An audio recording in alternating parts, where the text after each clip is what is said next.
you.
Mga ating kaugnay at mga kaagri, abangan ang AgriTalk tungkol sa taro. Oo, taro na! Ngayong December 9 and 10. 2020, alas 10 ng umaga hanggang alas 12 ng tanghali.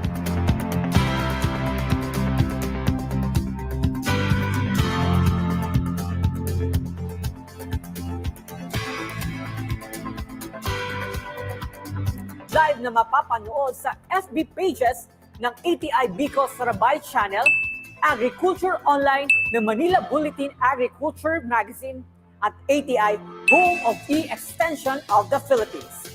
Hatid sa inyo ng Agricultural Training Institute sa pakikipagtulungan ng Smart Communications at Agriculture Magazine ng Manila Bulletin. AgriTalk tungkol sa taro, una!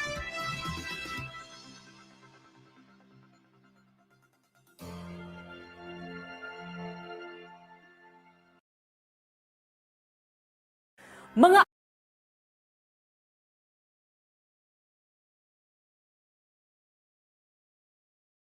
This is the Manila Bulletin.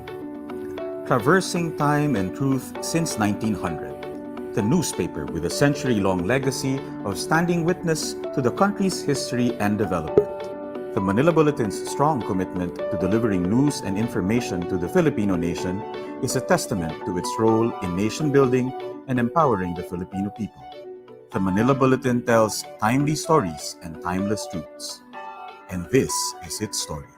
At the beginning of the 20th century, at the heart of the sprawling New American Center in Southeast Asia, two Americans, Carson C. Taylor and H.G. Farvis, organized a shipping and commercial publication and called it the Daily Bulletin. It was renamed as the Manila Daily Bulletin in 1906. In 1957, the Manila Daily Bulletin became a Filipino-owned publication after it was acquired by Menzi and Company. Its publisher, Hans Menzi, laid the foundations of the broadsheet as the exponent of Philippine progress. In 1961, philanthropist and business tycoon Dr. Emilio T. Yap was elected director and vice chairman. Don Emilio was named chairman of the board in 1982.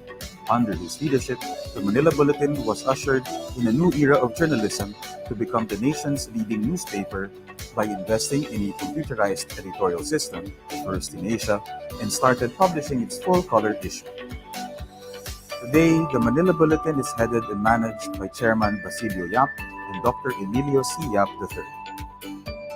The Manila Bulletin continues to chronicle the Philippines' current events and milestones. During the Japanese occupation in 1942, the Manila Daily Bulletin was forced to stop its operations, and in 1945, the Carriedo offices were reduced to rubble during the brutal Battle of Manila. When the late President Ferdinand Marcos declared martial law, the Manila Daily Bulletin ceased its operations once again, but after 2 months, the Bulletin Today. In 1977, Bulletin Today upgraded its printing facilities, moved into its own and current location in Moralia Street in Intramuros, and diversified its reach to the Philippine Panorama, its Sunday magazine, and Tempo and Balita, its tabloid publication. As readers are in search for more diversified and specialized content, the Manila Bulletin launched several magazines and digests, such as Agriculture, Animal Scene, and Going Places. It also acquired local and vernacular favorites, such as Liwayway, Hiligaynon, Bisaya, and Banawa.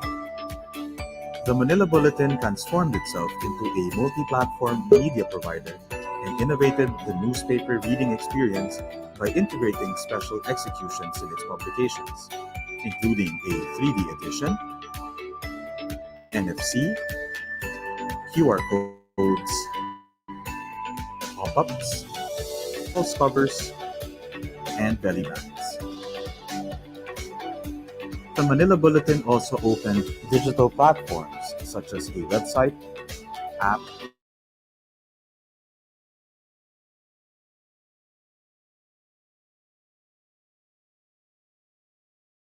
and eBay,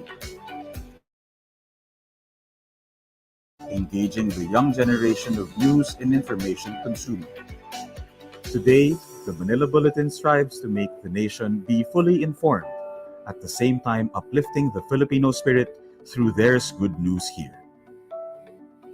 This is the Manila Bulletin, and the Manila Bulletin will continue to inform, inspire, empower, telling timely stories and timeless truths through this century and beyond.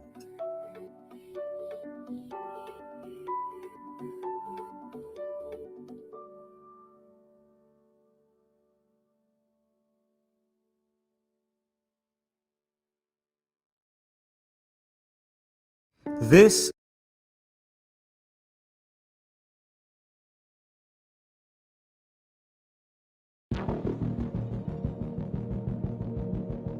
My dear countrymen, the confirmed cases of COVID-19 in the Philippines has risen to 140.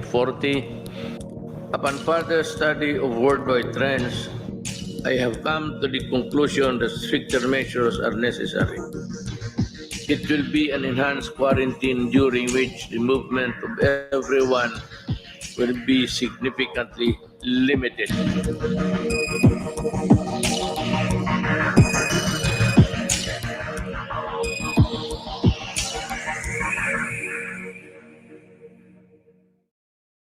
So yung ATI Bicol ECQ, lumawak mo to. Kasi nakita natin yung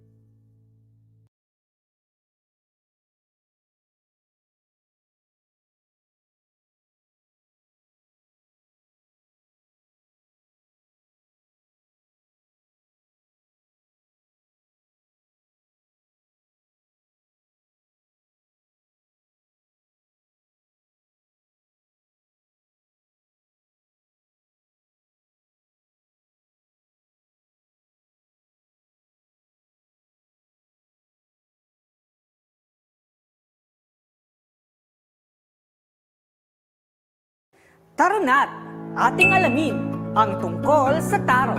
Ang taro ay kilala sa tawag na gabi o natong sa Bicol. Ito ay kabilang sa aroid family kung saan kabilang sa pamilyang ito ang kinahuhumalingan ng mga plantitos sa plantitas na cladium. Ginagamit ang dahon ng taro para makagawa ng laing at pinangat.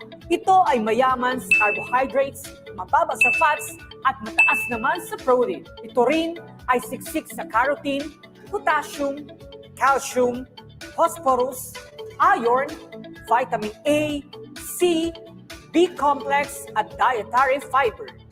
Napakasustansya, di ba? Ano pa? Taro na! Ako po si Kuya Chan at yan ang ating alamin.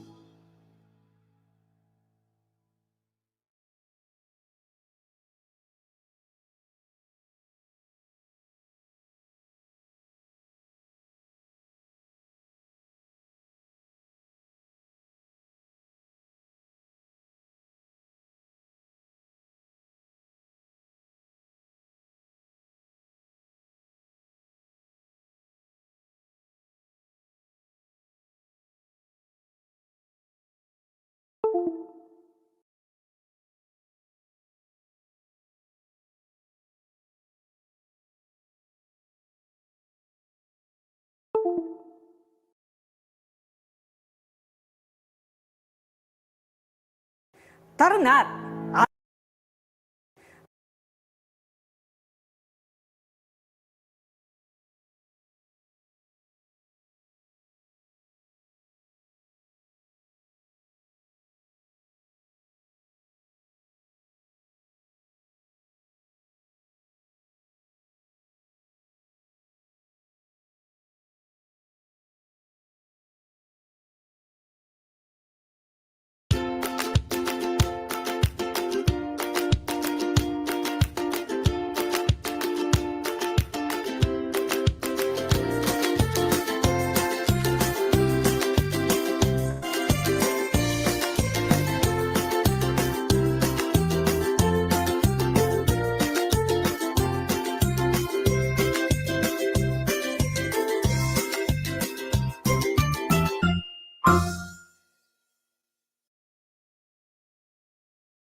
tunay na maglilingkod sa bansa. Katuwang ng mga magsasaka, katuwang ng mga mangingisda, kasama tungo sa pagpunta ng bansa. Sa gusto at magkabagong teknolohiya, iba yung kakayahan at lakas sa pagsasaka, sapat na suporta sa agrikultura at patnubay ng dakilang manlilingkod. Dito sa katawanan ng pagsasaka, dito kami ay dapat na maglilingkod sa bansa. Katuwang ng mga magsasaka, katuwang ng mga mangingisda, kasama tungo sa pagmula ng bansa. Naulan na kabuhayan sa kanayunan, sagalang ani sa ngayon hanggang kinabukasan. Patay na makilaban sa kalakalan, sapat na pagkain sa habang ng bayan. Dito sa katawanan ng pagsasaka,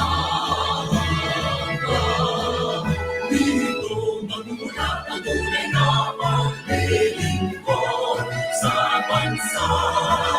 Katuwang ng mga magsasaka, katuwang ng mga mangingisda, kasama tungo sa pagmula ng bansa. Dito sa katawanan ng pagsasaka, dito kami ay dapat na maglilingkod sa bansa. Katuwang ng mga magsasaka, katuwang ng mga mangingisda, kasama tungo sa pagmula ng bansa. Kasama tungo sa pagmula ng bansa, ng bansa, ng bansa.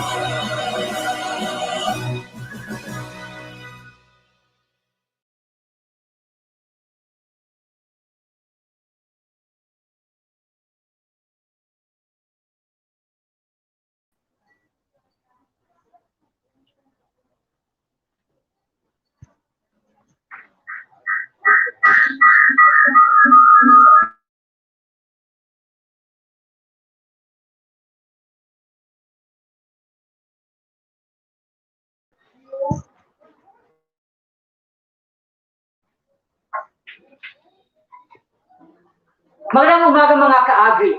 Welcome sa AgriTalk in Bicol. Tama! Ako si Ate Ella, At ako naman po si Kuya Chad. ang inyong makakasama sa 2 araw na talakayan tungkol sa taro. Good morning, partner. Good morning, partner. Yan, so next time napapanood sa 3 Facebook pages, sa Agriculture Online ng Manila Bulletin, Agriculture Magazine sa ATI, Home of Bee Extension in the Philippines, at ATI Bicol. Tayo rin ay kasalukuyang napapakinggan via radio sa Dren FM 100.5 Full Radio sa Camarines Norte at DWOS 103.9 Boom FM sa Camarines Sur.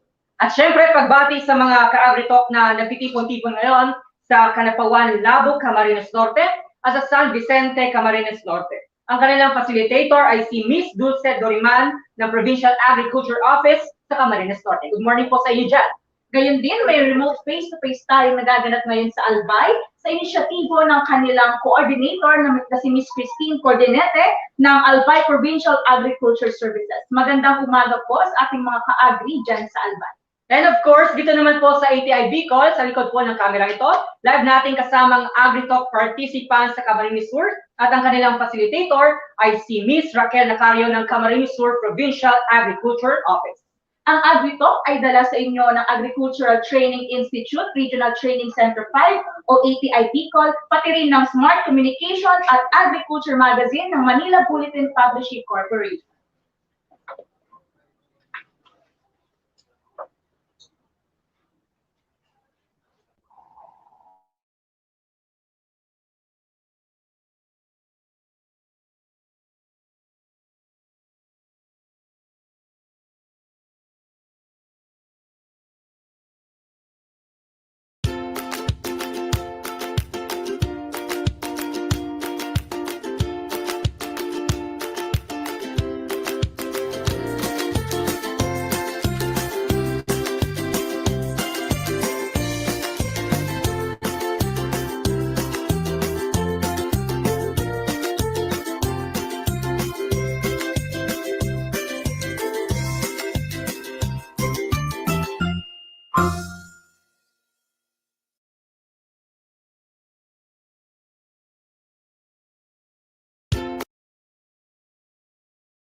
A pleasant day to everyone and welcome to AgriTalk.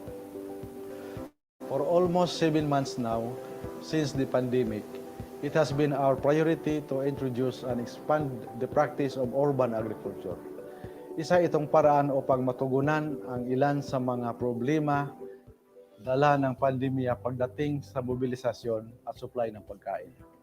Mahalaga na may maani tayong masustansyang pagkain para sa ating pamilya, lalo na sa panahon ng krisis pangkalusugan. Maliban sa siguradong malinis at masustansya ang pagkain, isa rin itong paraan para maiwasan ang pagpunta sa mga matataong lugar tulad ng palengke at mga supermarkets. Kaya naman sa ilalim ng Plant Program ng Kagawaran ng Pagsasaka, na isa rin sa mga nauna ng advokasya ng ating mahal Secretary William Dar, isinusulong ng Agricultural Training Institute ang urban agriculture. Sa proyektong ito, maipapalaganap sa mga maraming komunidad ang iba't ibang paraan ng pagtatanim ng gulay sa ating mga bahay o bakuran. Ito ay may kaakibat ding mga starter kits katulad ng buto ng gulay, compost, garden soil, garden tools at iba pa para sa talagang matulungan kayong magsisimula ng inyong mga vegetable garden. Kaugnay sa Urban Agri ang AgriTalk kung saan sa tulong ng ating mga urban farming experts ay maihatid namin sa inyo ang mga kaalaman ng pagsasaka kahit na tayo ay nasa syudad. Ang aktibidad na ito ay ipinapatupad sa tulong ng Agriculture Magazine, ang mga kasama natin sa Manila Bulletin at ang Smart Communication Incorporated.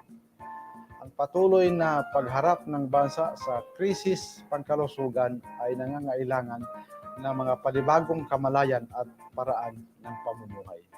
Gawin nating bahagi ng tinatawag na new normal ang pagtatanim sa sariling pagkain.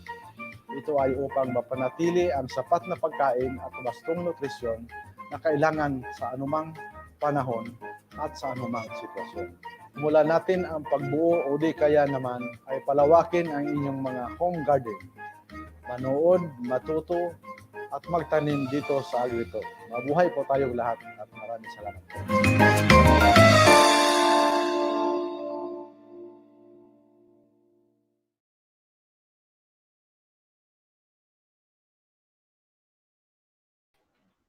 Yan, napakinggan po natin ang mensahe mula sa ating Direktor ng Agricultural Training Institute na si Sir Alfredo Ato.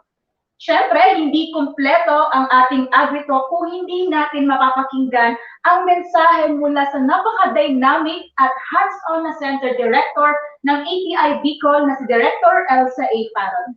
Hi, Ma'am Elsa. Hello, Magandang good umaga. morning. Good morning, Bicolandia. Diyos maray na aga sa tuya, Gabos. At sa ating mga online viewers and learners, good morning po. Magandang umaga sa ating lahat. Medyo na-delay tayo ng konti, ano? That's the beauty of technology. I would like to welcome everyone, lalo na po ang ating mga online participants. I think we have 233 participants at ang ating blended learning participants, yung sabi kanina ni Kuya Chan at saka ni Ate Ella ay nandyan sa ATI Bicol. So, hindi po mangyayari itong lahat na ito kung hindi tayo pinayagan at tinulungan ng ating mga provincial local government units through their coordinators and their provincial agriculturists. So, personal ko pong pinasasalamatan ang aking mga kaibigang PA, si PA Almi, si PA Che, at saka si PA Che, OIC PA ng CAMSUR, si Ma'am Che Bermejo. So sa ngalan po ng Agricultural Training Institute, alam ko po, gigil na kayo. Gusto nyo nang matuto at mag-aral tungkol sa gabi or natong. Sino ba naman sa mga Bicolano ang hindi pa nakakain ng gabi or natong?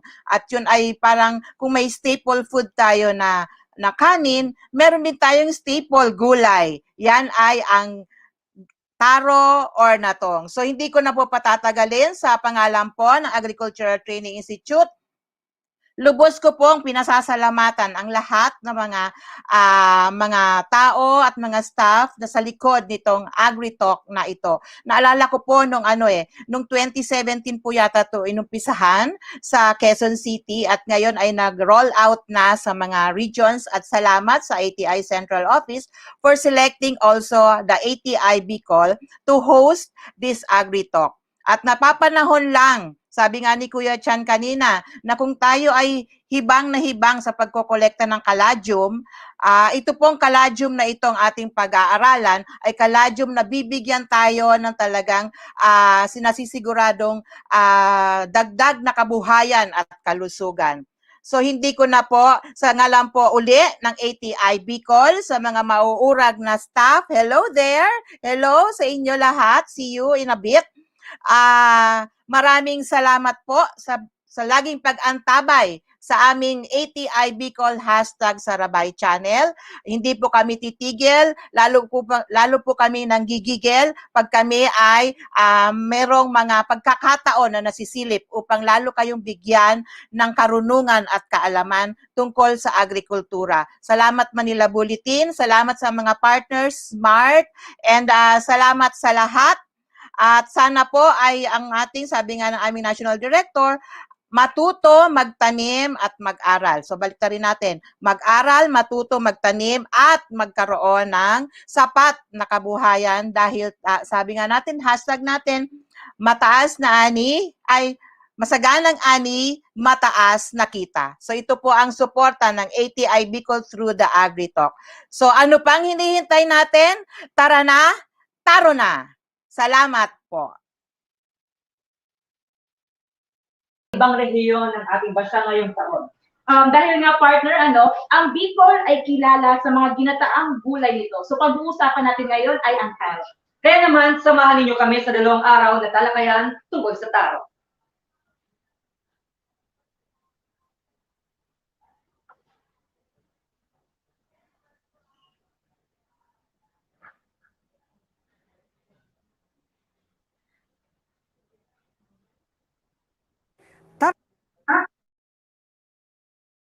Tara na't ating alamin ang tungkol sa taro. Ang taro ay kilala sa tawag na gabi o natong sa Bicol. Ito ay kabilang sa aroid family kung saan kabilang sa pamilyang ito ang kinahuhumalingan ng mga plantitos sa plantitas na kaladium. Ginagamit ang dahon ng taro para makagawa ng laing at pinangat. Ito ay mayaman sa carbohydrates, mababa sa fats, at mataas naman sa protein. Ito rin ay siksik sa carotene, potassium, calcium, phosphorus, iron, vitamin A, C, B-complex at dietary fiber. Napakasustansya, di ba? Ano pa? Taro na! Ako po si Kuya Chan at yan ang ating alamin.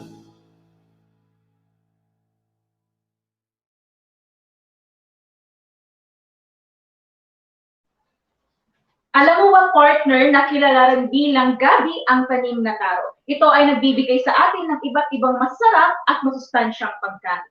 Umaga-umaga, partner, pero ang pinag-uusapan natin siya gabi. Gabi. And of course, ito ay tubers na pinagkukunan ng pagkaing dahon at lamang ugat.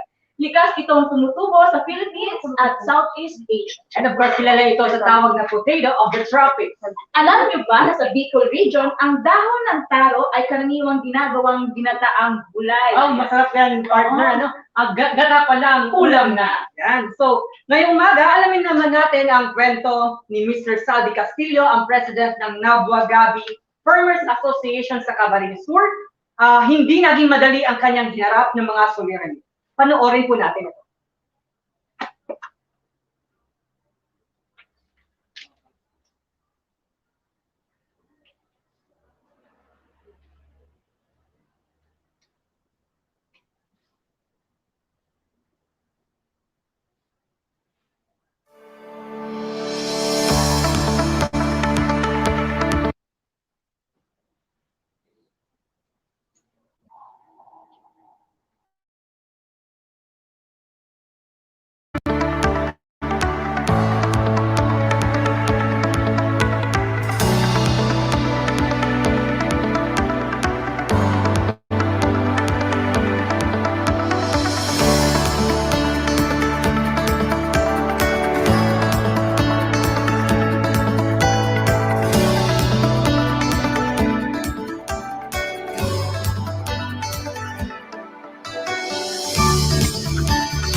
So, ang una ko pong natutunan sa pagtanim, una po, doon muna ako sa partido, naging parang engkargado po ako ng asyenda doon, ni Carbonil. At saka yung uncle ko naman, kasi yung lupa niya mga 37 hektar lang. Nung panahon kasi ng 1981 o 80 siguro yun, hindi ka bibigyan ng milling contract ng Bisodico na hindi 50 hektar ang ano mo, ang lupa. So doon po ako nag-umpisa na nagtrabaho kasi talaga mahirap lang po talaga kami. Tatay ko, kumbaga isang kahig, isang tuka lang. Kahit lupa namin, so nakikitira lang kami.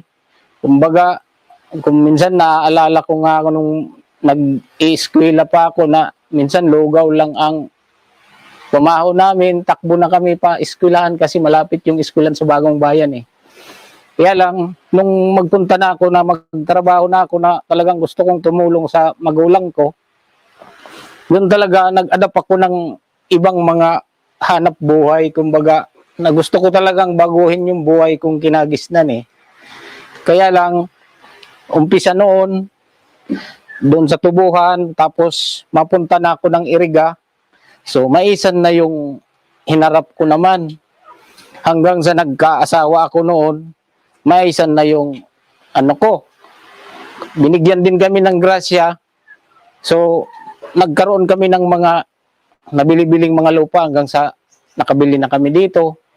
Kaya lang nagbabago nga talaga ang panahon. Nung nakikita ko na tablalogin na yung mais, bumaba naman kami dito. Palay naman ang hinarap ko. So, dito sa Nabwa, dito ko na-encounter ang gabi. Kumbaga, pinag-ano ko na yung gabi at saka yung palay. Nung makita ko na yung potensyal talaga ng gabi, so doon ako nag-focus sa gabi.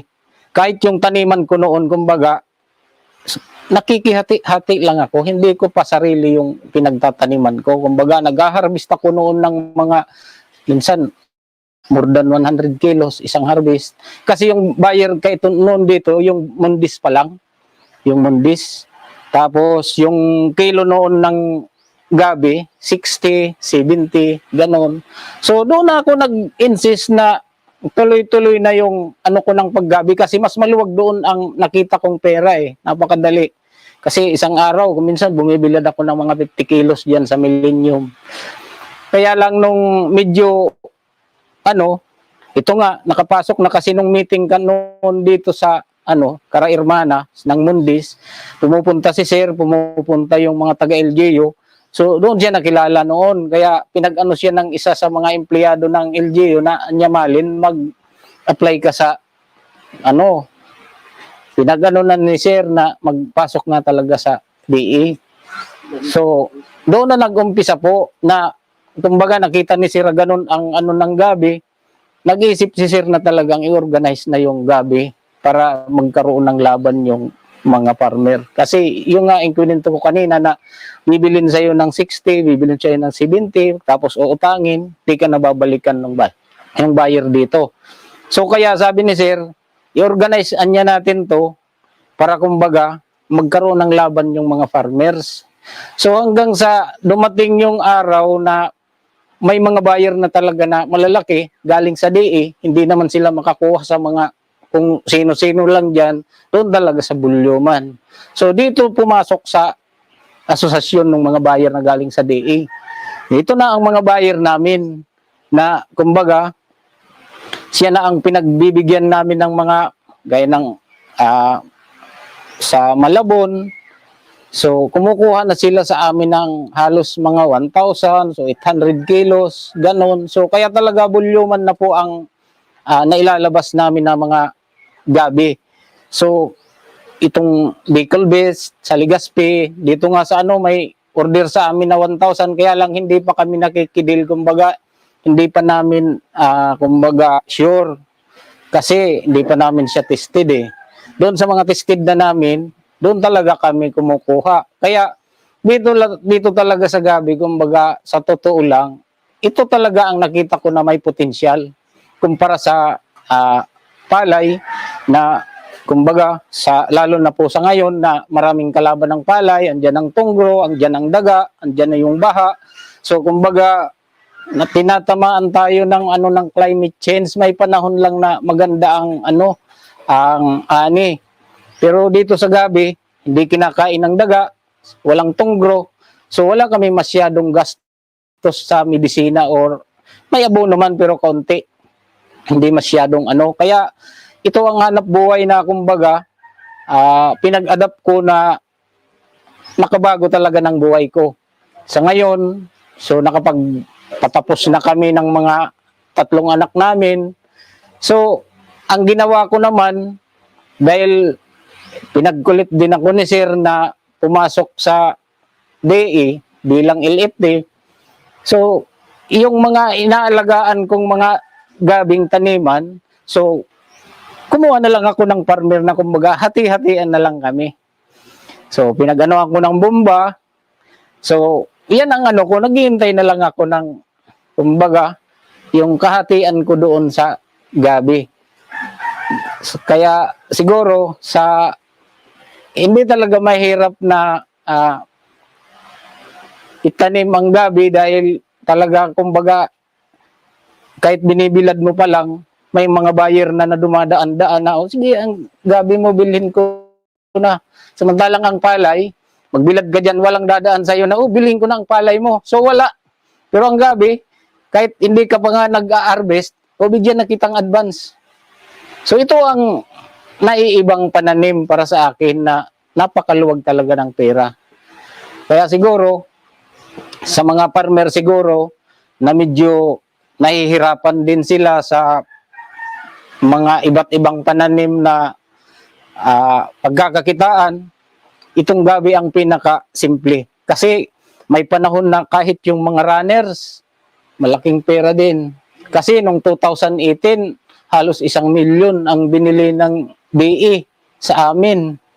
So, 3 days lang o 4 days lang, andyan na sa kamay mo yung, kung kinuhanan kita ng 200,000, andyan ang 200,000 sa'yo. Ay samantalang yung dry, yung leaves, idadry mo pa, ilang ulit kang magpapa-harvest bago pa magkapera. Pero yung runners, madaling magkapera pag marami talagang order.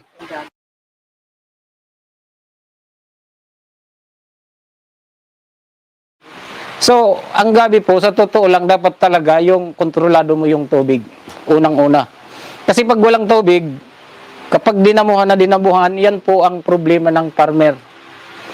At saka kung sobra naman ng tubig, ang gabi po, kinakain ng kohol. So, ubusin yan ng kohol pag di mo kontrolado yung tubig. So, lugi ka rin. Kaya dapat talaga sa pagtanim ng gabi, ang area mo ay kontrolado mo yung tubig. Mas maganda po. Pag po, halimbawa may 4 na bungton ako, o ang kalahati dyan, gabi, ang kalahati, palay. Kasi, ang iniisip ko na lang ngayon sa tanim kong palay, yung consume na lang namin, hindi na po ako nag-iisip ng ibenta. Tinatansya ko na lang yung aanihin ko doon na tamang-tama lang sa amin na, o kaya sumobra man, hindi masyadong gabi na talaga yung focus ko doon.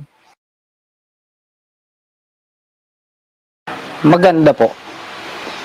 Kasi ang inisip ko naman, as a family talaga, yung gusto ko yung palay na iimbak ko, yung kontrolado ko yung medisina.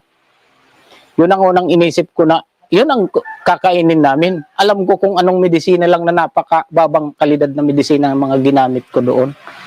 Para yun naman ang pagkain namin. Hindi gaya nung bibili alimbawa ako, ay gano'n yung kung in-spray ng napaka-tatapang na mga medisina, kahit aanihin na, ini-spray pa.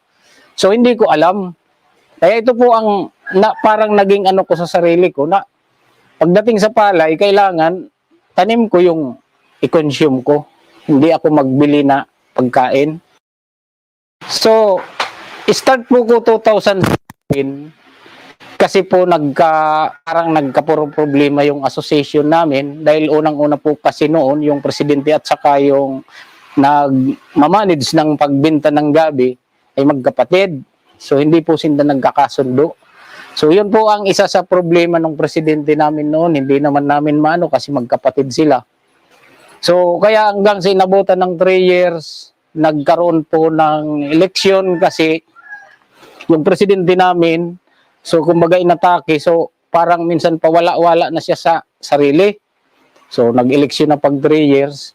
Yun po ang pinag-ano ko dahil yung pera namin na dapat sana na maging puhunan, ang problema lang po yung nag-handle ng ano namin ng gabi, inatake sa Makagang, namatay. Anong obligasyon? So, yung inaasahan namin na pera ng asosasyon na sana maging puhunan namin pag bago na opisyal, so wala po.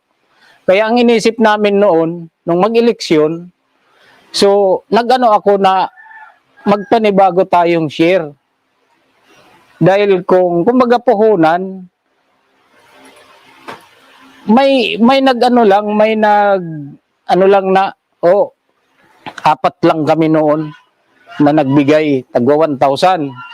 So talagang napakaano talaga ng demand nung nung gabi noon, halos weekly, nagde-deliver kami weekly, talaga speed yung ano ng gabi. Sa totoo lang, halos ilang buwan lang, yung 1,000 namin, parang kumita kami ng pagpa 4,000 siguro, something.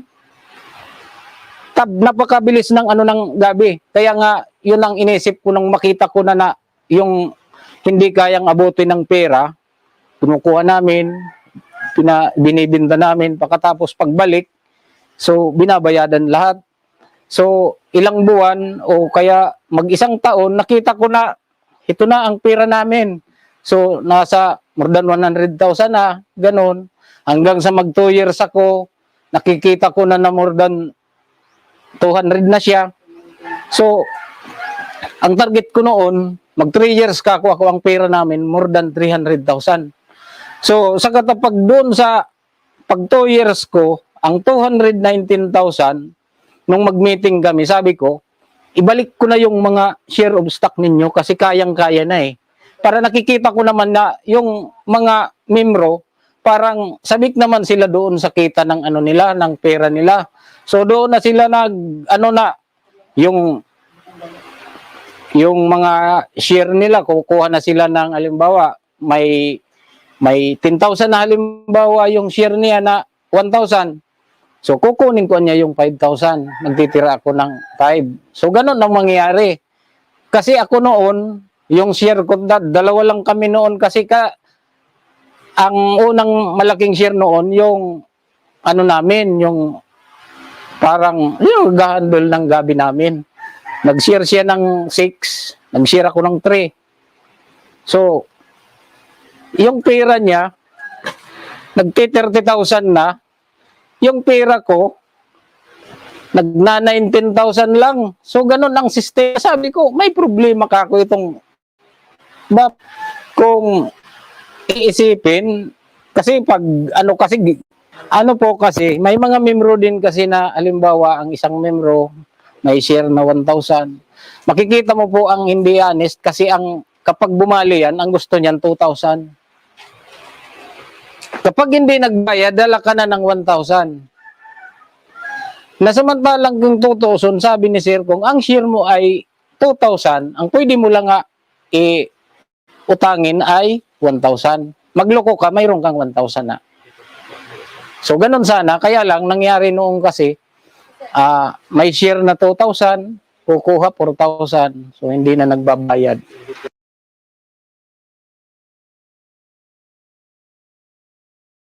So, ang nagde-deliver naman po, kung minsan, babali sa'yo pagkatapos yung gabi nila, na inaasahan mo, kumuha ng plastic, kumuha ng pera, pagkatapos, ibininta yung gabi doon sa ibang buyer. Kasi yun nga ang sabi ko na, titingnan yung asosasyon nga, ilan ang presyo ng asosasyon? 140, kukunin sa kanila ng mga 150, 160, hanggang sa 170 doon na sila nagbenta.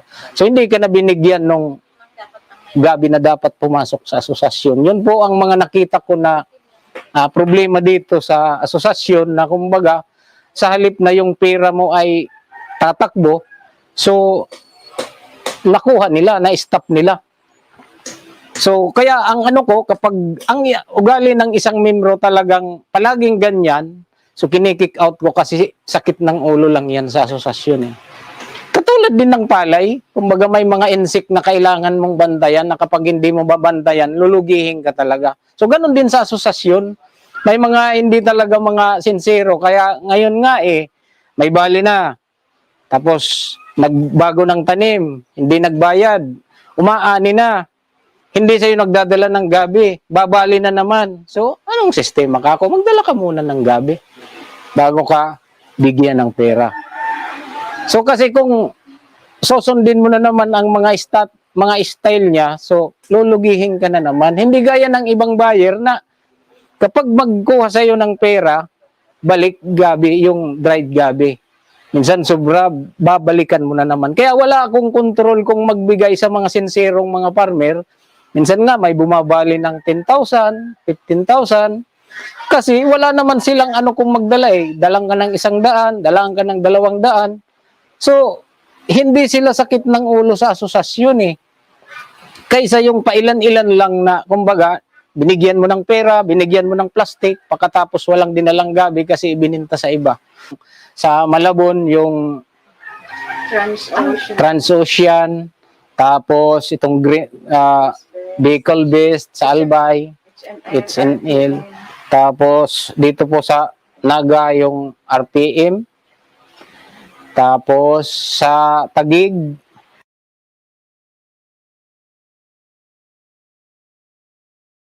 so ang ano naman po nila, nag-aano sila ng pang-export,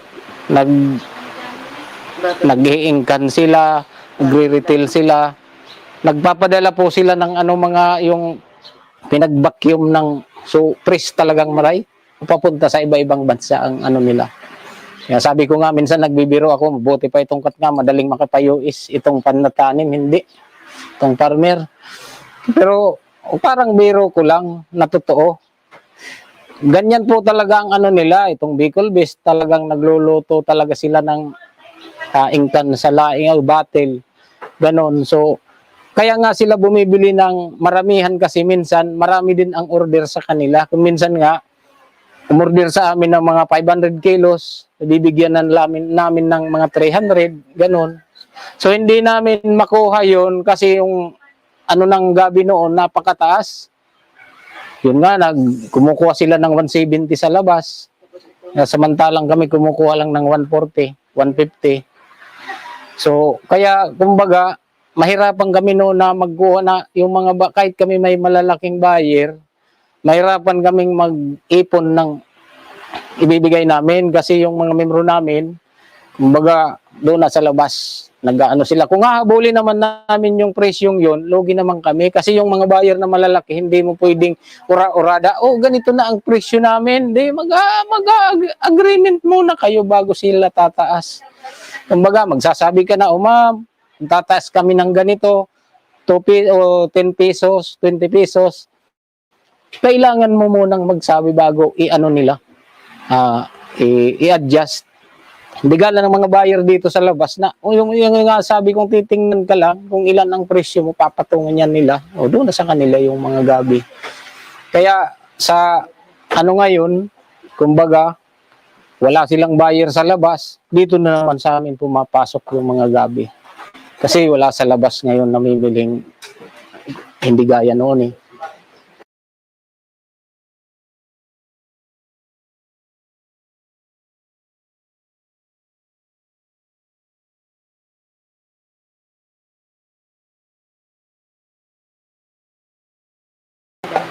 So, ang ano po namin, unang-una, doon pa lang po sa mga farmer, ina-advise na namin kung ano ang mga procedure na dapat nilang gawin para maiwasan itong ang pagiging kontaminado ng produkto. Kasi ito, hindi po ito gaya ng papaya na bago mo igulay, binabalatan.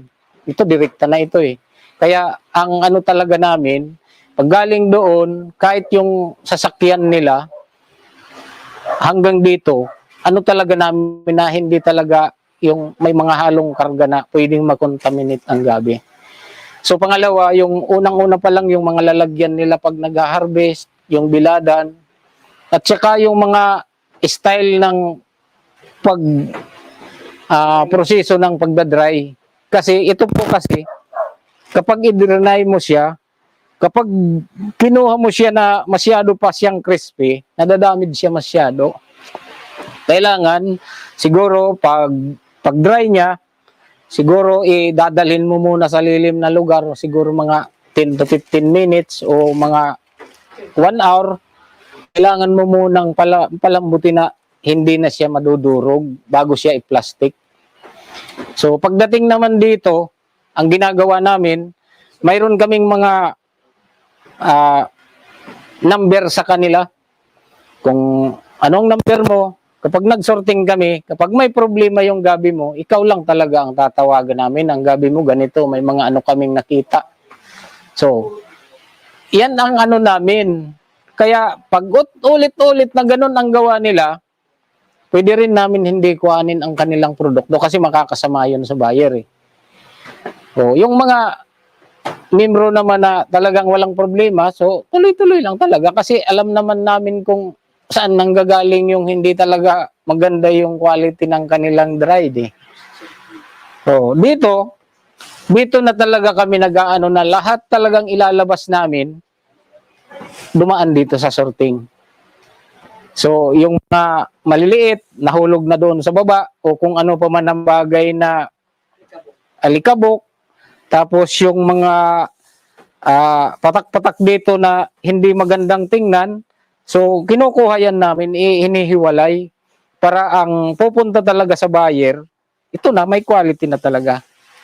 So kaya nga kami nagtagal na ganito na wala kaming na-encounter na problema na ito, may dumi ang aming katnga dahil dito pa lang talaga inihigpitan na namin ang pag-process nito.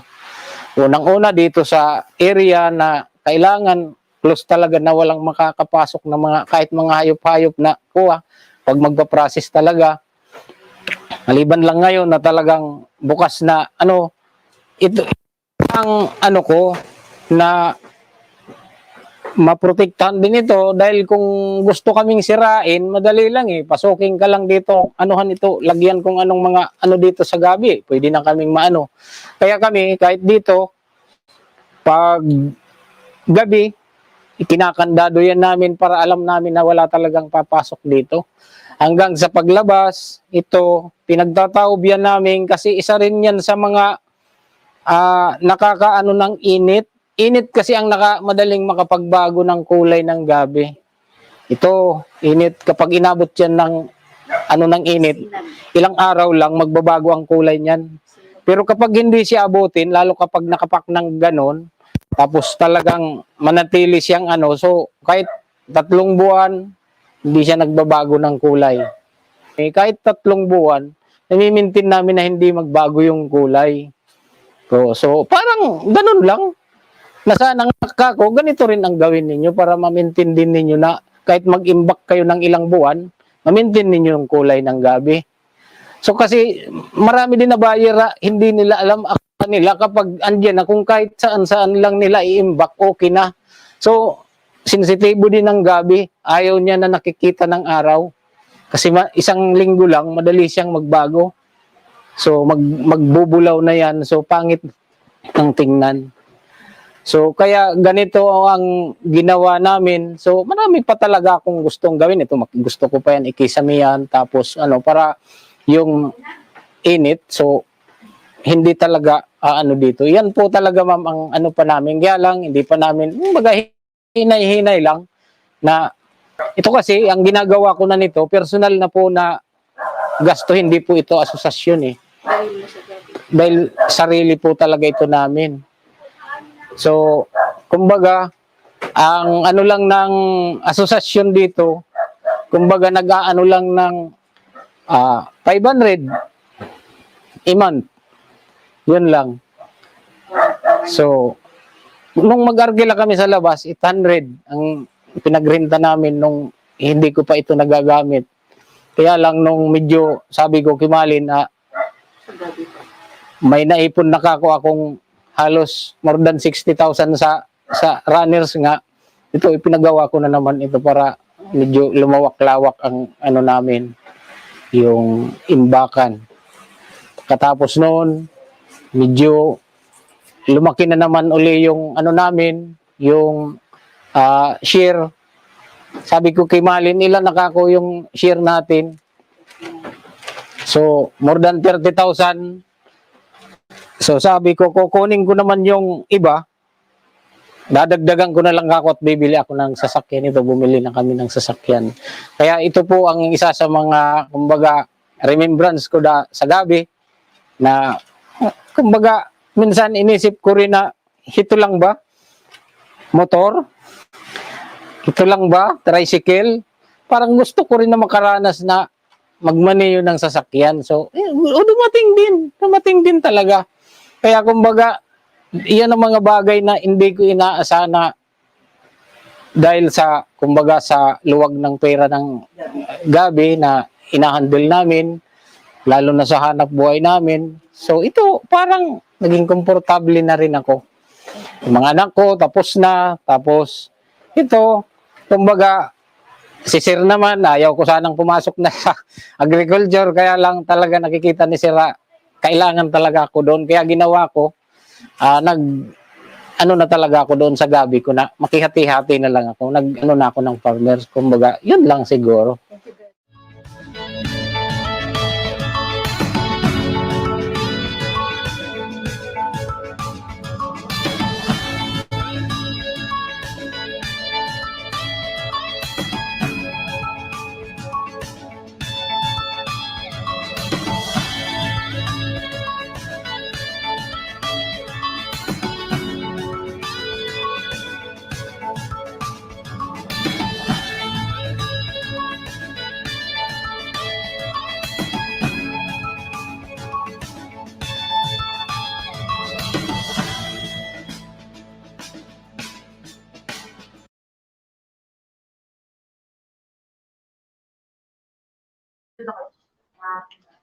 Maraming salamat, Mr. Saldi Castillo, ang President ng Nabwa Farmers Association.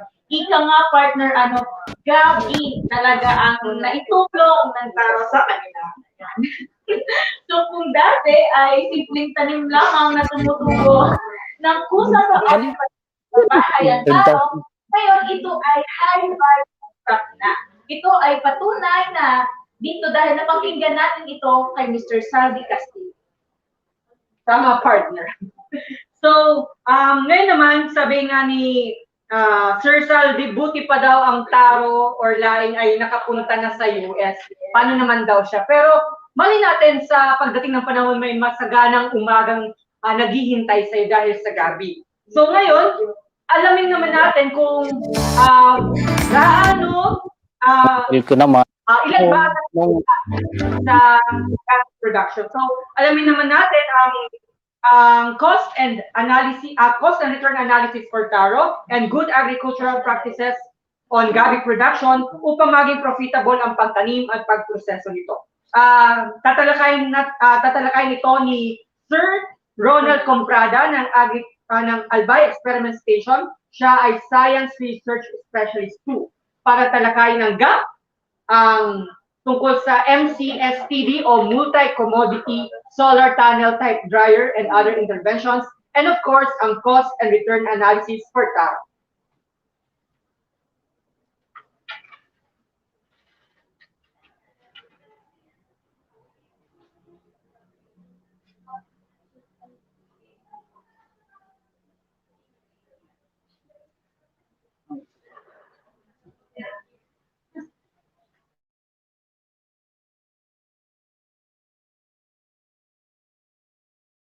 Okay, good morning.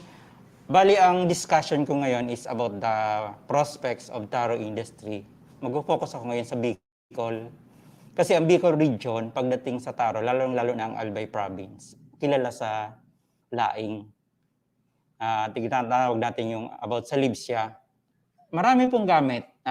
Ang ano ngayon, for example, kung mag-ano tayo doon sa millennials na sinasabi, mahilig ang millennials natin ngayon sa milk tea. Ang mga milk tea natin, may taro flavor. Pagdating naman sa ice cream, may taro ice cream tayo.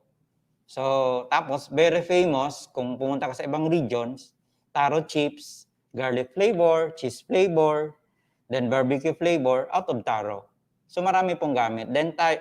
Then dito sa atin, local delicacy natin, yung laing na tinatawag or pinangat. So itong gabi, ang local term natin dito is, kasi ang Bicol, ang daming dialect tayo. Katnga, natong. Sa 3rd district, katnga ata to. Dito sa amin sa Albay, natong tawag natin. So ito nga, nasabi ko kanina na kung ma-identify natin, dalawa ang pagpipilian ng farmers. Kung wala ka naman talagang irrigation, so you choose upland farming. Kung may way ka naman, kung malapit ka sa spring, yung may free-flowing, napakainam yun for lowland farming. Ito lang naman ang basic parts niya, yung leaves na ginagawa nating pinangat. Namumulaklak din po ang gabi, may flower siya. Then yung pitchol, yun ang tangkay, tawag natin doon. Then mayroon siyang suwi or the rhizome na tinatawag natin yung runners. Yun ang pinabibili natin as planting materials.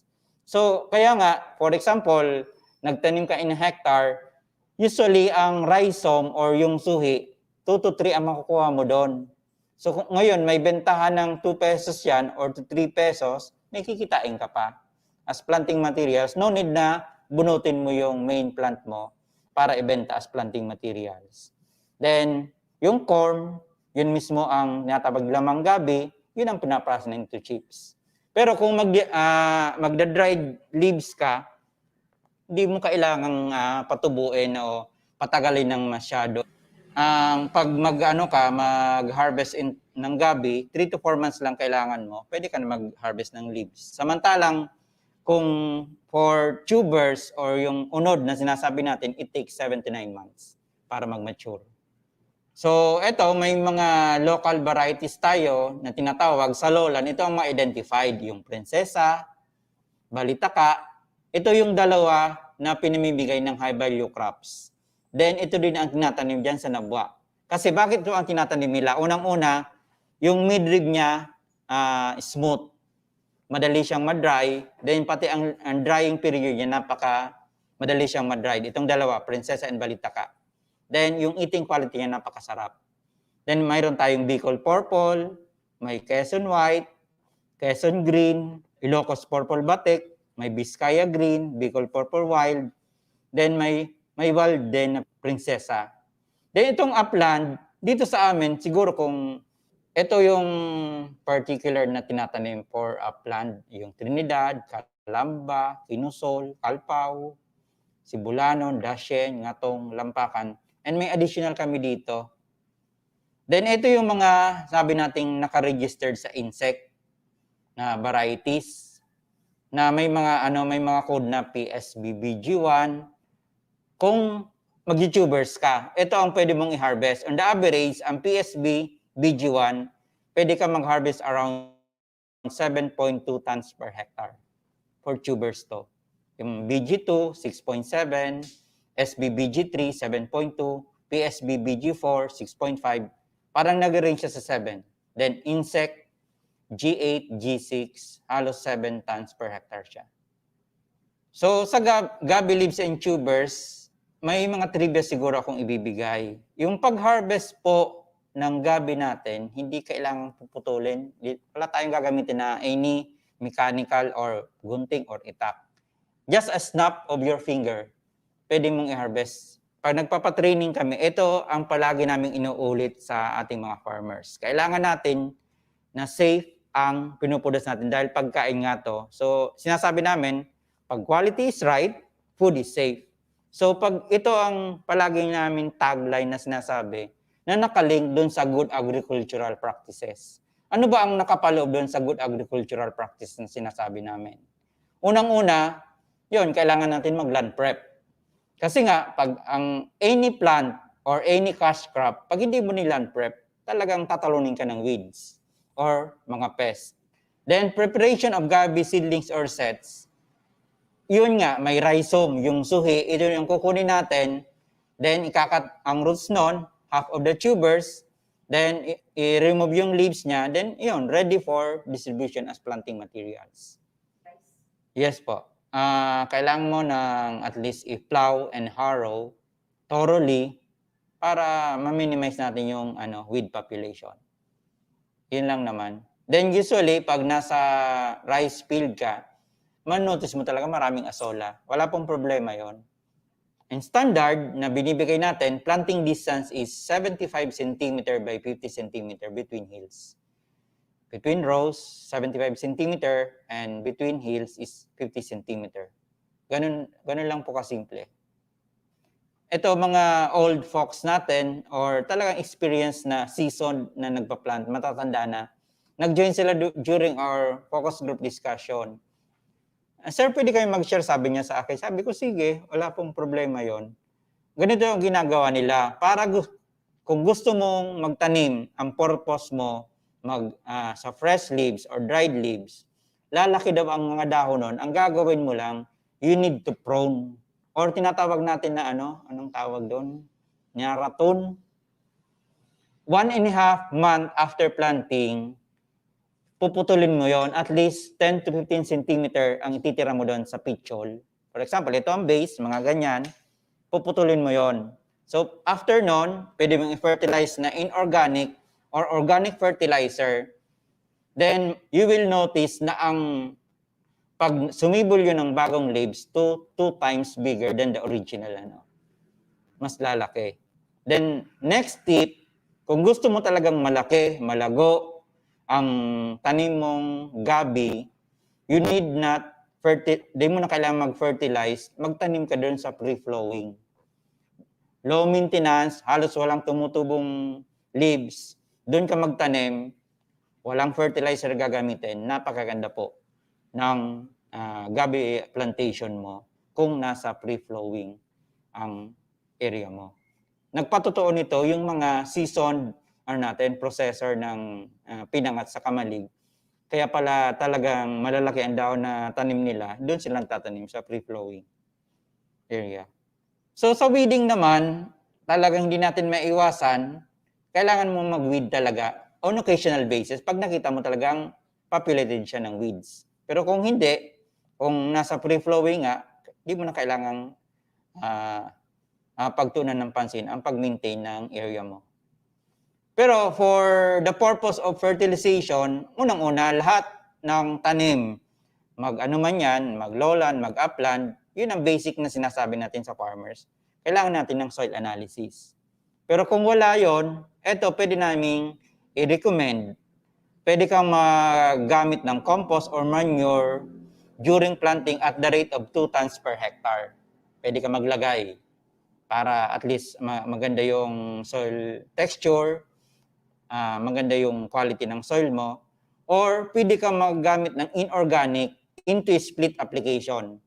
Unang-una, pwede ka mag-apply at the rate of 30 kilograms NPK per hectare na kung saan kung i-convert mo into bags, how many bags ba ang gagamitan namin? It is, i-convert mo yon, gagamit ka ng 5 bags na 2100 or 1.5 bags urea plus 3.5 bags ng solopos. Or option 3, pwede ka magdagdag ng 1 bag 0060. Ayun, mga optional lang yon kung wala kang soil analysis. Pwede natin i-recommend. Maganda kasi ang response or tubo ng gabi natin kung ito ang fertilizer na apply natin. Or pwede kang 1/2 of this amount is usually applied 2 weeks after planting and the remaining half is 2 months after planting. Parang ganun interval. Ang pinakamainam, 1.5 or after 2 months after planting. Doon ka mag-fertilize. So ano man mga common pests natin nakikita? Unang-una, nandiyan ang aphids. May armyworms tayo, may hornworms, may grasshopper. Pero ito, hindi naman masyadong makikita lahat sa mga plantation, pero very common ang aphids. Then, ang disease na pwedeng ma-observe natin for gabi is that yung leaf blight. Ang control measure lang naman ito is the application of fungicide para makontrol natin to. Then, for plants that show symptoms of virus infection, removing or burning the plants are good control measures. So, pagdating naman sa post-harvest, ito ang ginagawa ng ating mga farmers. Ang ginagawa nila, lagay sa sako, nilalagay ng malinis na trapal, then chinachop nila yon. Pero, dahil nag-introduce kami ng technology na ito ang ginagawa na sa market, ito ang gustong bilhin, dapat sundin natin yung thickness. At least 1.5 to 2 inches ang thickness ng pag-chop nun. Good enough yon doon sa ilalagay nating MCSTD. Kasi usually, ang ginagawa nila sa drying, conventional. Lalagyan ng trapal, ilalagay doon, minsan hindi hygienic ang nangyayari. Di ba? Yung mga stray animals natin, yung aso, pusa, pwedeng gumala doon. Then yung alikabok, pwedeng maghalo doon. So yun ang nangyayari. Pero kung ganun ang practice nila, ang usually ginagawa, maglalatag sila ng trapal, then every 2.5 hours, parang hinahalo para pantay yung pag-dried. Natawag nila turning back or turning. Pero kung may MCSTD ka, napaka-comfortable. Kasi salang ka doon, hayaan mo kahit umulan kasi nasa ano siya, yung special polyethylene ano yon na mainit, kahit 10 o'clock makaka-dry ka ng gabi mo. So, ang output niya pag nag-dry ka is 10 kilos. And 4 hours ata, may 10 kilos ka ng output. Napakaganda. Ang kulay niya is green na green pa. Yun ang hiningi ng market. Then after nun, may mga protocol na sinusunod. After drying, may sorting na sinasabi tayo. Kasi may mga bubog, may mga maliit, sineseparation. So yun ang intervention na binibigay ng DA para talaga maganda yung quality na bibigay ng MCSTD sa qualified organization.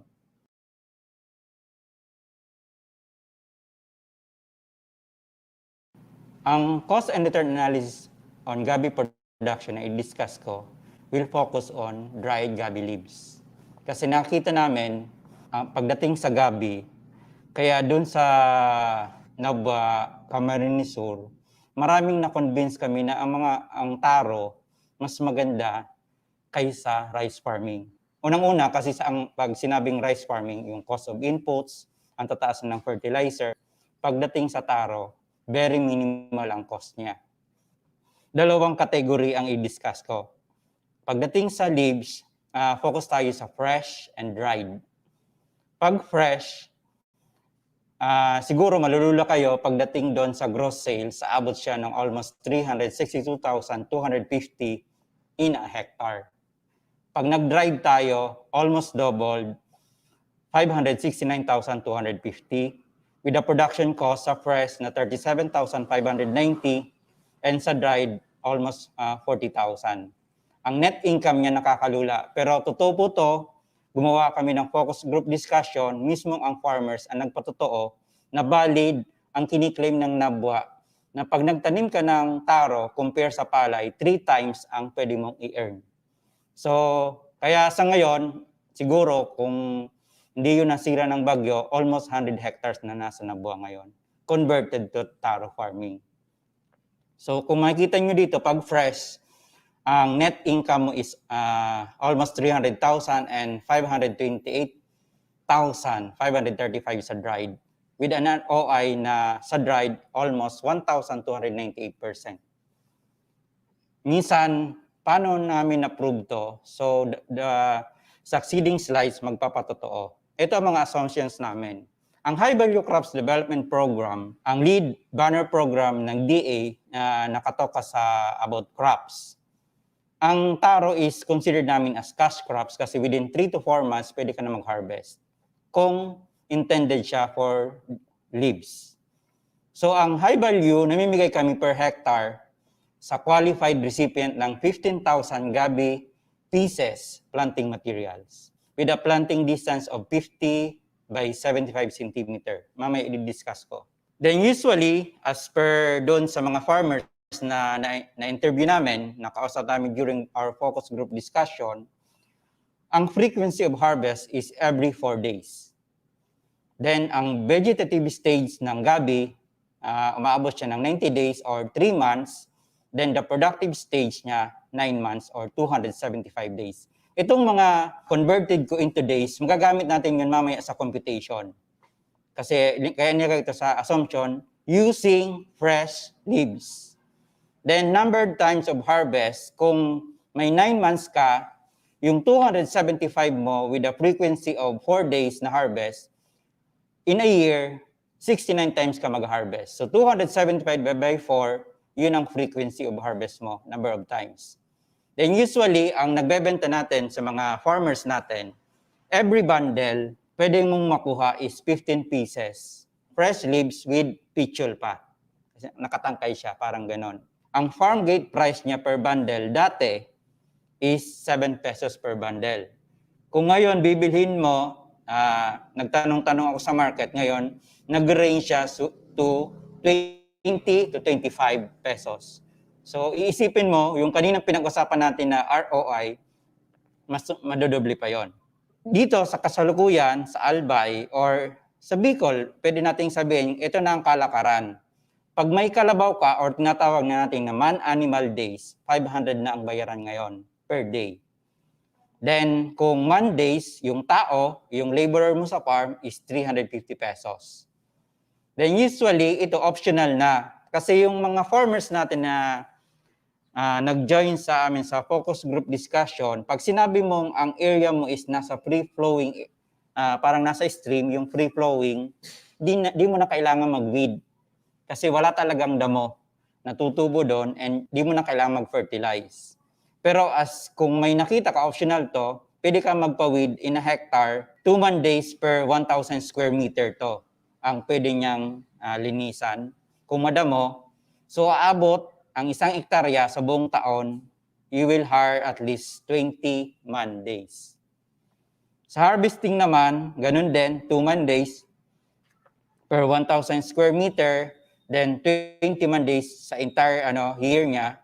Then may contingency tayong nilagay para kung may mga emergency expenses ka, 15% yon inallocate namin for maintenance and other operating expenses. So kung tatandaan natin yung mga assumptions na yon, magagamit natin during the computation. So usually, ito yung mga items na naka-line up pag you will establish a hectare of gabi or taro sa fresh leaves. Ang gross sales mo kanina, nasabi ko, is 362,250. Ililess mo yung planting materials mo. 15,000 yon. Usually, ang bilihan is 1 peso, pero sa ngayon, ang pagkakaalam ko is 2 pesos na to 3 pesos per planting material. Gagastos ka in a hectare na around 15,000. Pero kung naka-avail ka sa High Value Crops Development Program, ng ganitong programa, free na po yun. Kasi namimigay ang high value. Then, you need to land prep. Kailangan mo ng isang plowing, isang harrowing, with 500 man-animal days na ang bayad doon is 500 per activity. Then sa planting, kailangan mo ng 6 katao. Sa weeding, optional sabi ko kanina. Then harvesting, with a total of 37,590. So iless mo yun doon sa gross sales mo, ang net income mo talaga is 324,660. Paano natin ito nakuha? Kasi sabi mo, ang daling sabihin sa ROI. Pero ipo-prove natin, paano natin ito nakuha? Ang magandang suggestion or sinasabi natin kung good agricultural practices and kung i-encourage natin ang farmer to be an agri-entrepreneur, mas maganda pag-isipan natin to. Huwag tayong magtanim in a hectare na isahan lang yung 15,000. Kailangan nating hatiin yon kasi naalala mo doon sa assumptions na linlagay ko, every 4 days ka mag-harvest. So, kailangan mong i-divide ang 1 hectare mo into 4 blocks. Ang 1 hectare natin is 10,000 square meter. So, you need to divide that into 4, so maging 2,500 square meter per block. So, ang 1 hectare ay magkakaroon ka ng 4 na block. Bakit natin gagawin to? Yung nasabi ko kanina, ang frequency natin every 3 to 4 days. So, mag-harvest ka muna dito sa 2,500, after nun, 2,500 square meter. Ito kasi, ina-anticipate natin kasi nga ang isip ng farmers natin, gaya-gaya system. Pag nagtanim si Pedro, si Juan magtatanim din, paano yung oversupply? So, ang technique na to, hindi mag-oversupply ang market natin kasi may scheduling tayo ng harvest. 2,500 square meter muna, depende dun sa demand. Pero kung mas malaki ang demand, dalawang blocks i-harvest mo. With the 15,000 allocation as planting material, so i-divide mo yun sa 4 per block or per 2,500 square meter, you need at least 3,750 pieces planting material. So times 4, that is 15,000. Ang gagawin mo dito is scheduling. For example, you plant for the month of February, 3,750. A month after, i-plant mo another 3,750 para hindi sabay-sabay pag-harvest mo. So ito na ang napakagandang explanation paano nakuha natin ang 362,250. Remember, sa isang 2,500 square meter, nagtanim ka ng 3,750 pieces. Based on our focus group discussion, ang isang tanim na taro or gabi, you can harvest at least 3 leaves per plant. So, ang average niyan, minsan 5, 7, wag mo yung uubusin kasi mamamatay yung taro natin, yung pananim. So, every plant, kailangan mo lang, on the average, 3 leaves per plant, per harvest. Kung very successful yon, yung mortality, yung na-lessen natin, or 100% yung crop stand natin, tumubo lahat yun. So, we have 3,750 taro plants na mag-harvest tayo 3 leaves per plant. So, we will harvest a total number of leaves of 11,250 out of 2,500 square meter. Kanina, di ba may assumptions tayo, per bundle, ang farmer, binebenta nila yon, ang isang bundle composed of 15 pieces leaves. So, mayroon kang harvest na 11,250 divided by 15. So, you have 750 bundle fresh leaves. Ready to market na to. So, ang bilihan sa market, farm gate price, or doon pa lang sa area of production ng farm is 7 pesos. So, you need to multiply 750 bundles times 7 pesos. So, magkakaroon ka ng gross sales na 5,250. So, kung babalikan mo yung assumptions natin, in a year, you have 69 times or the frequency of harvest every 3 to 4 days, 275 divided by 4, kasi every 4 days ka. So, magkakaroon ka ng 69 times in a year na mag-harvest. Ang assumptions dito, walang namatay na plant, buo yung 3,750 mo. Pag binenta mo yon, may frequency of harvest ka ng 69, magkakaroon ka ng total gross sales na 362,250 pesos in a year. Tingnan natin, nagtanim ka ng palay, ang 70,000 per season, mahihirapan ka pa, lalo pag inabot ng bagyo. Samantalang to, very glaring, napakaganda ng pinapakita, that is 360,250. With a minimum, yung estimate pa nga tinatbaba, 7 pesos pa lang yon. How about kung ganito nang binagyo tayo, bentahan dito is 20 pesos farm gate price, pagdating doon sa market is 25 pesos na per bundle. So napakataas po ng ROI na bibigay niya. So tingnan naman natin, i-compare natin pag nag-process tayo into dried leaves.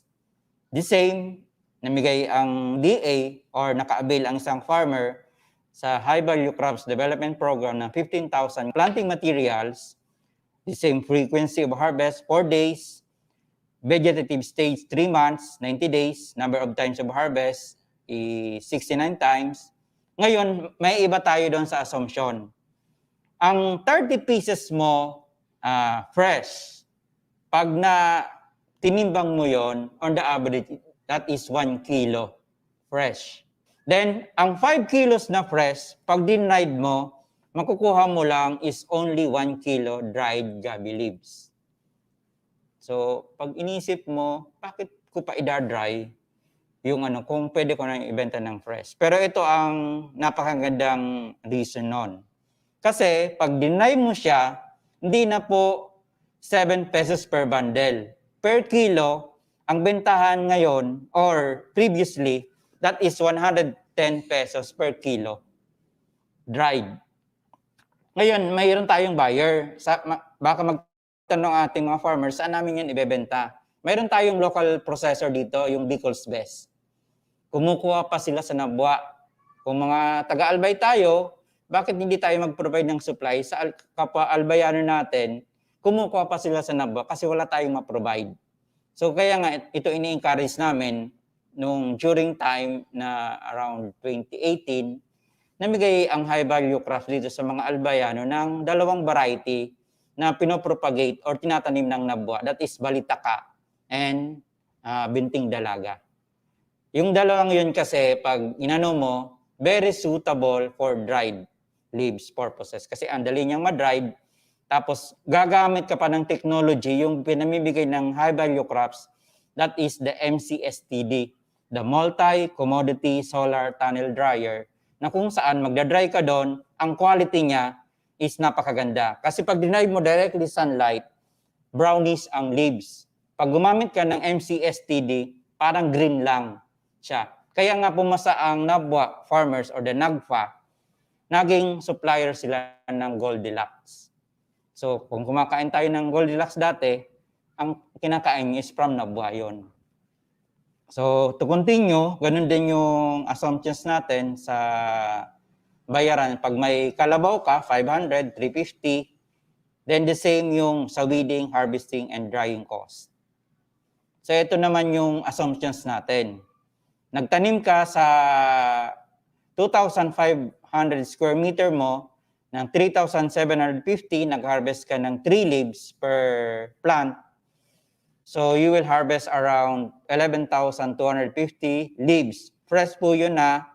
Then ang unit price niya, kung dried ka, is 110 pesos. Paano natin itong nakuha? 776,250 total number of leaves per year. So we need to multiply yung 11,250 sa frequency mo ng harvest na 69. So you will arrive at around 776,250 leaves in a hectare.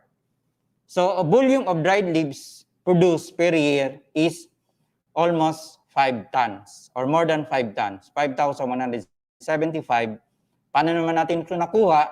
Yung na-harvest mo na almost 700,000, i-divide mo sa 150, then ang makuha mo is 5,175 volume of dried leaves. So, pag binenta mo to sa 110, almost 500,000 ang makukuha mo. Hindi ito kinumpute lang para ipakita. Ito, ang result na to, nangyari to during our focus group discussion with our stakeholders. Mismo nagpatotoo yung farmers, present ko to sa kanila, binalidate nila, tama ang mga assumptions lahat. So, sabi ko, bigyan niyo ako ng exact figures, then ko compute ko, then present ko ito sa kanila during our final presentation, nag-agree silang lahat, tama po yung computation natin. Kinumpare ko din to sa Nabwa na kiniklaim nila, hindi nagkakalayo. So, with this, ang makikita mo talaga, dalawang option ng farmer. Kung hindi ka pa marunong mag-dried, kung wala kang masyadong gamit na pang-dried, yung MCSTD, pwede ka mag-fresh muna. Then pag-aralan mo mag-dried kasi mas maganda ang pinapakita or additional income na makukuha mo. So ito yung cost and return analysis na details kanina. So ito ang mangyayaring option. So yung pinakita ko kanina na i-rundown ko lang para matulungan natin ang farmers na, for example, hindi bumuha or mag-oversupply ang taro leaves. We need to divide our 1 hectare into 4 blocks na 2,500 square meter. Then may option tayong pwedeng gawin, mag-dried tayo or mag-fresh leaves. So yun ang napakaganda na makikita natin na pag itong options na itong dalawa, ang ROI niya is napakataas. Sa fresh is 864%, sa dried is 1,298. Na-prove natin kanina na during our discussion na totoo po lahat ng figures na pinakita ko. Siguradong pagkain sa buong bansa, masagal ng ani, mataas na kita, maunlad na buhay ng mga Maraming salamat, Mr. Ronald Comprada, ang Science Research Specialist 2 ng Albay Experiment Station. Ika nga partner, sabi ni Sir Ronald kanina, sabi niya, if quality is right, food is right. So, sa mga nanonood po sa atin, may na-inspire na ba sa inyo na magtanim ng taro? Kasi kung nakita nyo sa presentation ni Sir, napakataas ng ROI ng taro leaves. So, in a positive way, gamitin natin yung gaya-gaya system para naman magkaroon talaga tayo ng income. So, kasi yung taro leaves can be sold fresh, dried, or cooked. Kung kayo po ay may mga katanungan tungkol sa taro, i-comment lamang po ninyo ang inyong tanong at bibigyan ng panahon ng ating mga resource person na sagutan ang inyong mga katanungan. Okay, tama partner. So, moving forward, ang Department of Agriculture, Bureau of Agricultural Research or DA-BARD at ang Central Bicol State University of Agriculture ay nagkaroon ng pag-aaral tungkol sa taro farm. Alamin natin ang mga teknolohiya sa taro production base sa pag-aaral ng DA-BARD at ng Central Bicol State University of Agriculture. Yan, kasama natin upang talakayin ang taro production and post-harvest technologies.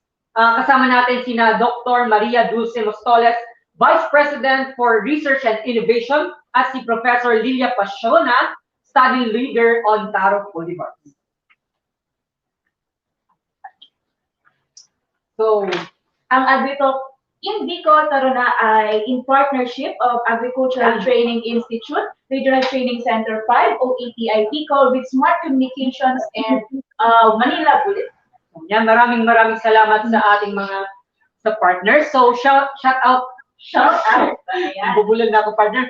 Shout out tayo, partner.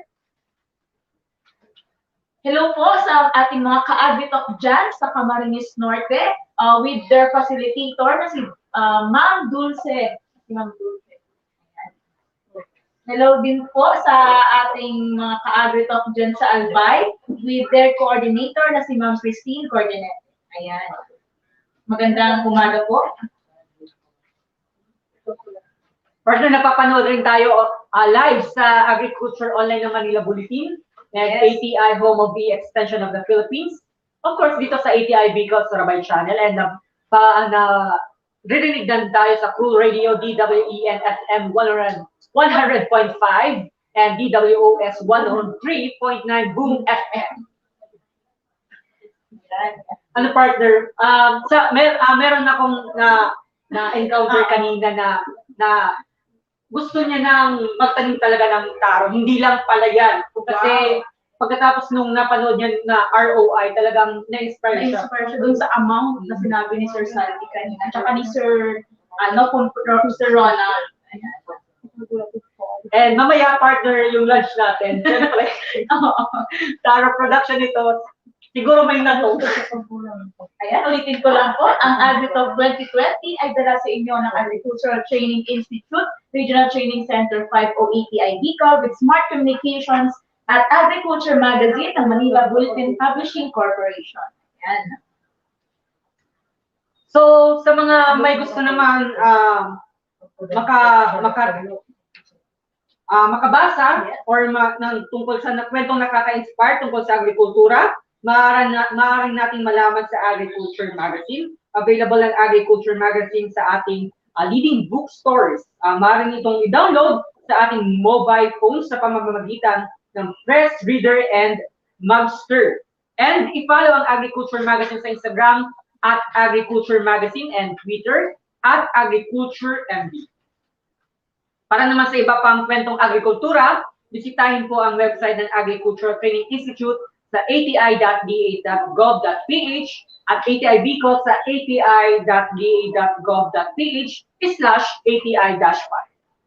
Sa mga nakikinig sa ating Gwen FM 100.5 Cool Radio at DWOS 103.9 Cool FM at book page which is ATI Bicol. Paki-like na po and kindly subscribe rin po sa aming YouTube channel na ATI #Sarabay YouTube channel. Ano pa? Taro na i-like and i-share. So, ito na partner, yung taro production and post-harvest technologies na tatalakayin ni Dr. Mostoles and Professor Pasiola ng Central Bicol State University of Agriculture.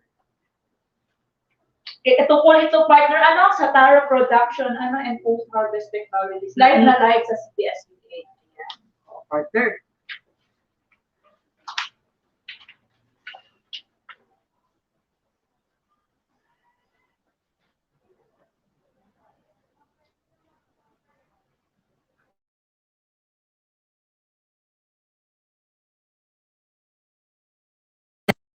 Ito po ako ngayon para magtalakay po ng isang puri ng pagkain na pwede pong maging magandang negosyo para sa ating mga mamamayang Pilipino. Ito po ay isa sa mga natural na mga halaman or endemic na sinasabi natin o heirloom crops ng Bicolandia. Ito po ay ang taro or tinatawag po natin gabi or ito. Ito po isang sentro dito sa aming paralan o sa university namin kasi nakita po namin ang pangailangan ng pag-alaga, pananaliksik at pagproduce ng taro.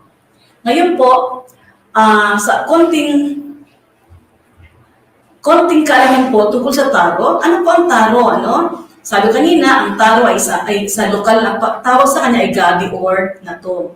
At ito po ang scientific name, gaya ng mga nanaliksik para malaman po ninyo, ay Colocasia esculenta. Ito po ay nasa family, arid family or Aracaceae. And ito po ang pinsan ng mga kinakahimalingan po ngayon ng mga tao na alagaan sa kanilang mga backyard. Ano nga ba yung tawag nila may mga kulay na mga dahon ng arid family. Caladium group yata yun, ang pinag-aalagaan ng mga karamihan natin dito, mga nag-iipon ng mga halaman. Ano po ang ornamental plants? Ngayon, ano po ang taro? Ito po, ang dahon po ay popular pong ginagamit sa pagluto ng lahing. Ito po ay ginagamit din sa pagluto ng pinangan. At ito ang dalawang delicacy po or usong pagkain dito po sa Bicolandia. Yung core po niya, ay ginagamit natin sa sinigang, ginatan, sa chips, at saka itong chips na ito ay tinatawag natin ngayon na tropical flower. So ang pictures, yung tangkay po, at saka yung stolons niya, ay kinakain, piniprito siya, at saka pinipikil. At saka yung mga bulaklak din po, o yung flowering stalk, ay isa din delicacy dito sa ibang lugar sa Asia at sa Pacific. So ano po ang characteristic ng taro? So ito pa yung herbaceous plant na tumutubo po siya ng 1 to 2 centimeters po ang height. Although kung mamaya po ipaliwanag ni Ma'am Lilia na may iba't ibang klaseng cultivar kami na mas mataas pa po sa 2 meters ang ibang uri or ibang cultivar po ng taro. Tapos po mayroon siyang central core na nakuha po sa gitna sa soil surface. Ang mga dahon niya po ay may apical bud at sa top ng core at yung roots niya ay nag-grow po from the lower portion. Yung cornels naman po tinatawag ay yung mga parang baby corms. And may mga runners po siya na tumutubo sa tabi, sa lateral part ng halaman. So, ang runners po actually ang ginagamit na pangtanim kapag tayo ay magpaparami ng taro. So, ang leaf is peltate, ang root system niya is fibrous, at saka po, ito po ay, ang root system ay humahaba na as ang length niya po ay napakahaba sa ilalim ng lupa, no?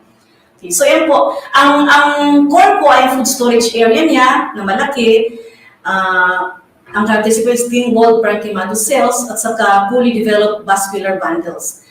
And then po, mayroon po siyang latex cells or mga mucilage cells and ergostatic substance na tinatawag nating graphites. Ito pong graphites actually ay yung dahilan, graphites po ay mga substances na kapag ito po ay sabi nila kumakati ang taro dahil po sa mga graphites na ito po, dahil may mga acid po na kita po dun sa structure ng ating natong.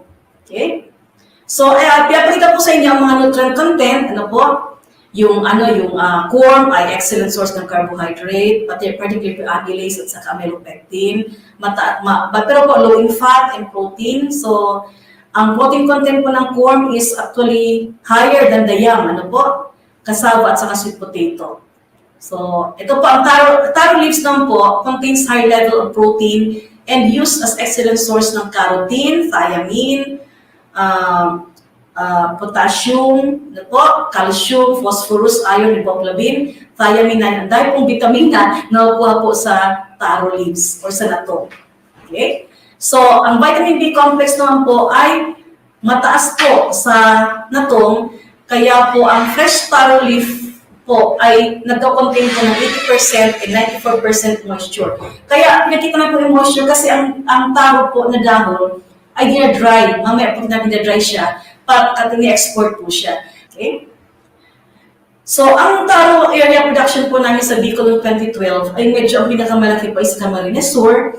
Sunod po ay sa Sorsogon, then po Albay, then Catanduanes, Albay, then ang pinakamaliit po na plantation po ay sa Masbate.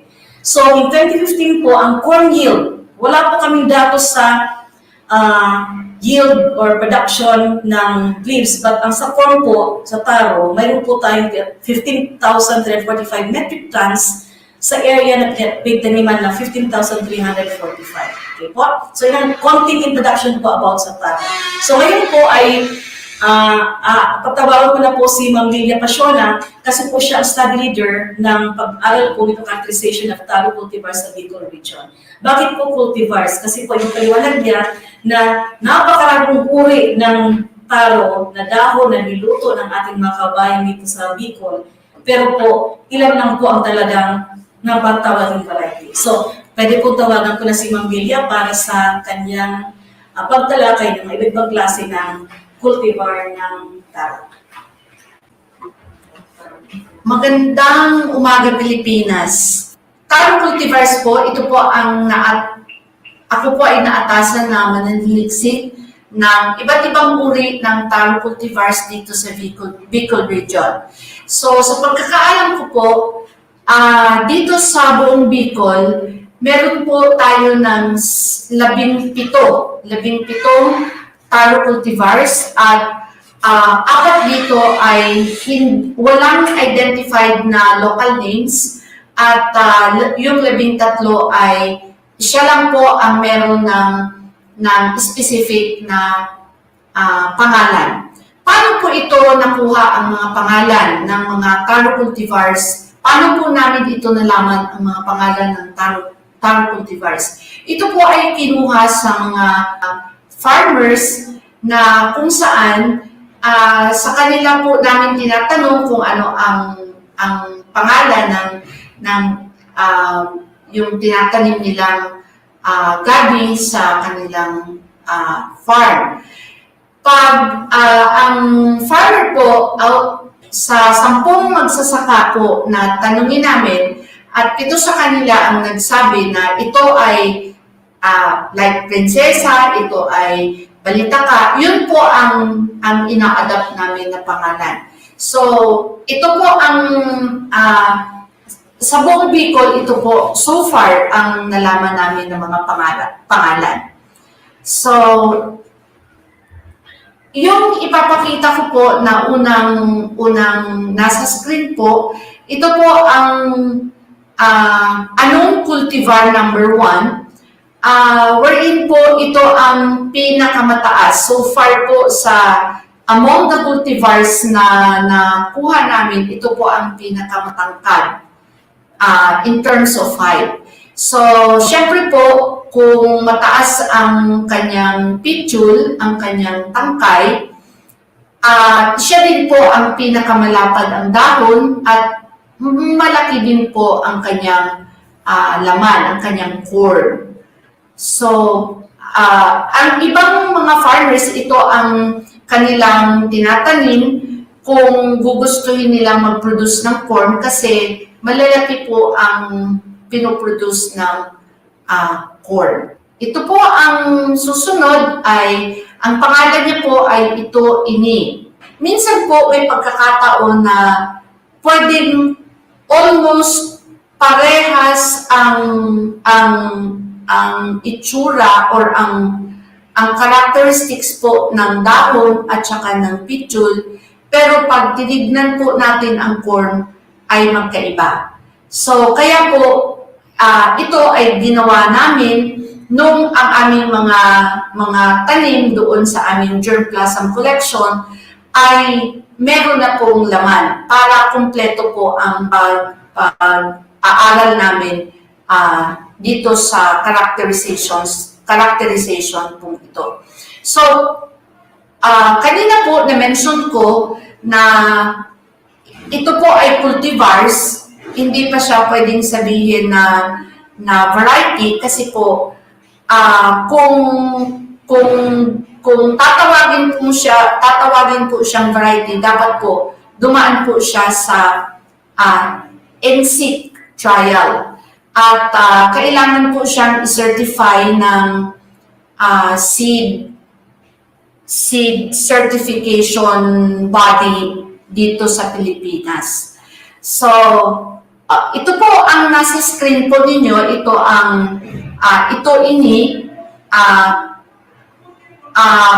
ano siya, nasa lineage po siya na meron ng purple color. So, base po sa pagkakaalam ko po, ang mga cultivars po ay meron ng lineage po yung purple at meron ng lineage ang mga green. So, kung meron ng pure purple, meron din po ng pure green. Kung meron po ng stripes na pitchul, na stripes of purple and white, meron din po ng stripes na pitchul ang green. At meron po ng taro cultivars na combination of purple and green. Iba-iba lang po ang variation nila in terms of length and specific anatomical location po ng colors nila along the stem.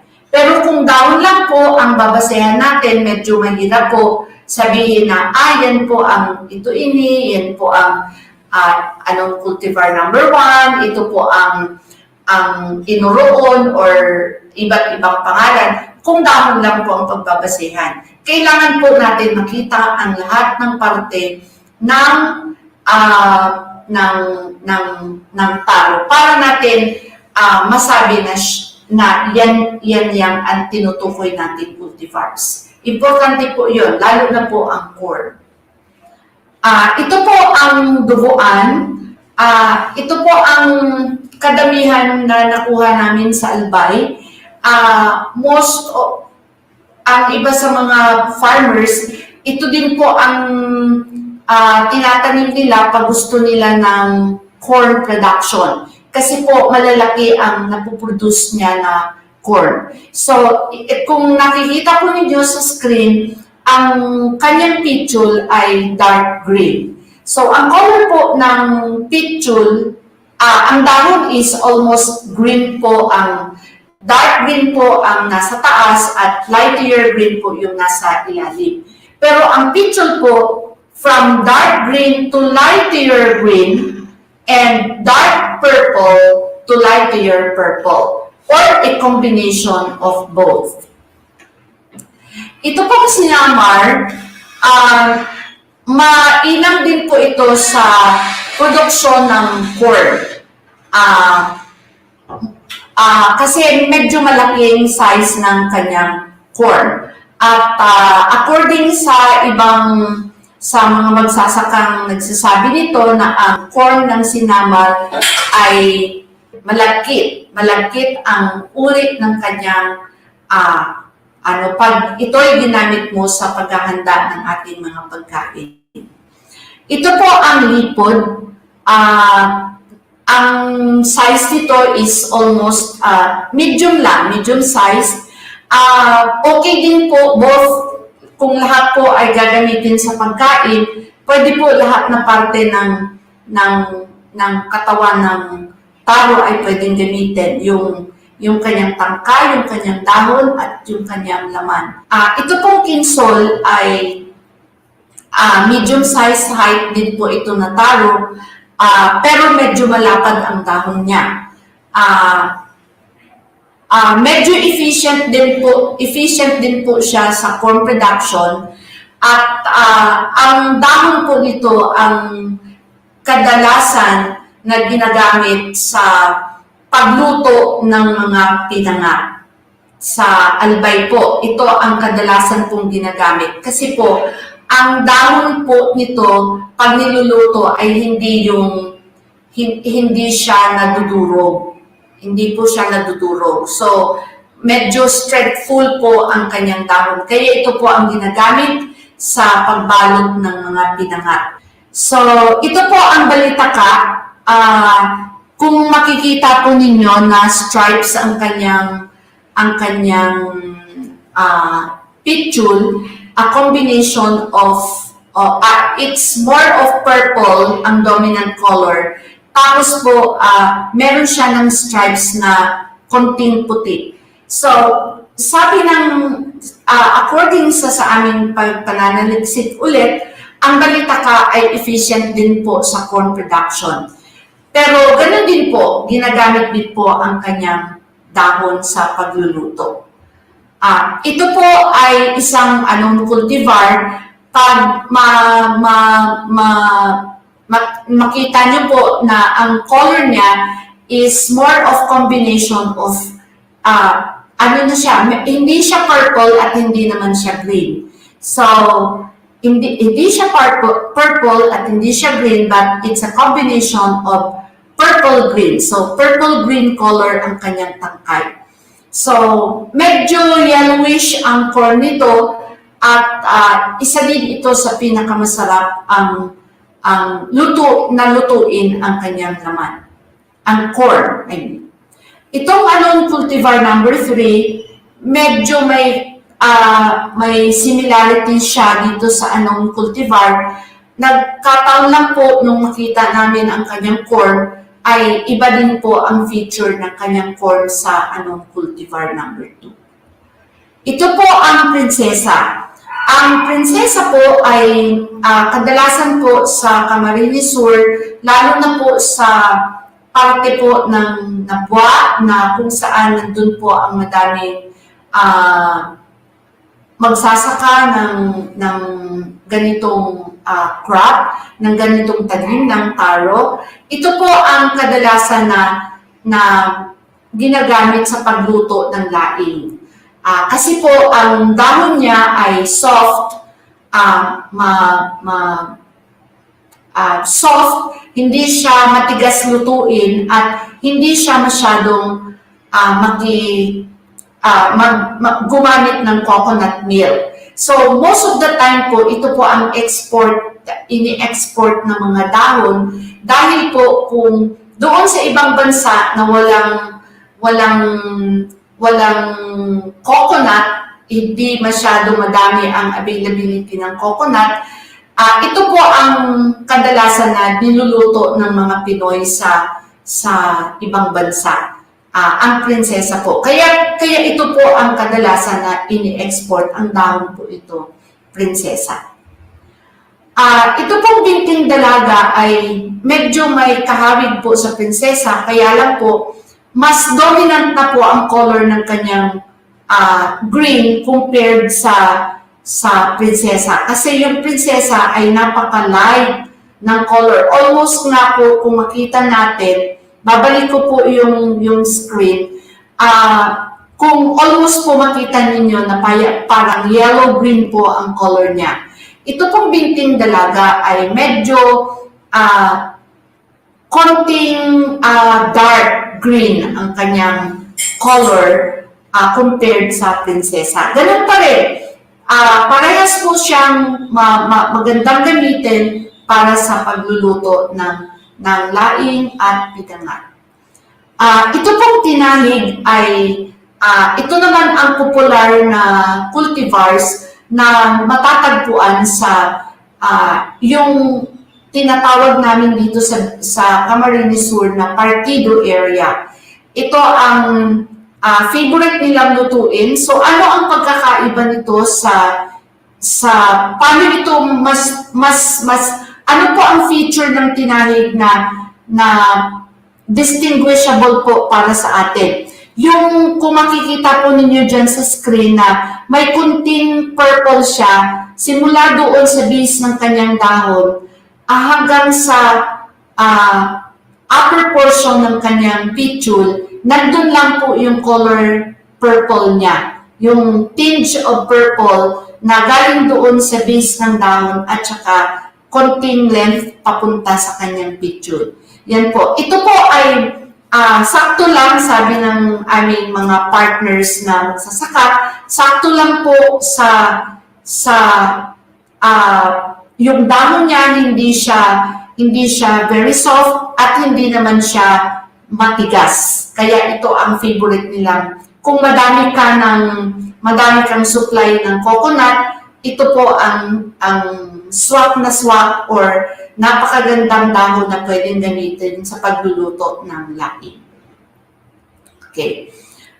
Ito pong agatpaya, ganun din po, pero sa partido area din po ito kadalasan makikita. Pero ito po ay ginagamit sa tinatanim nila for corn production.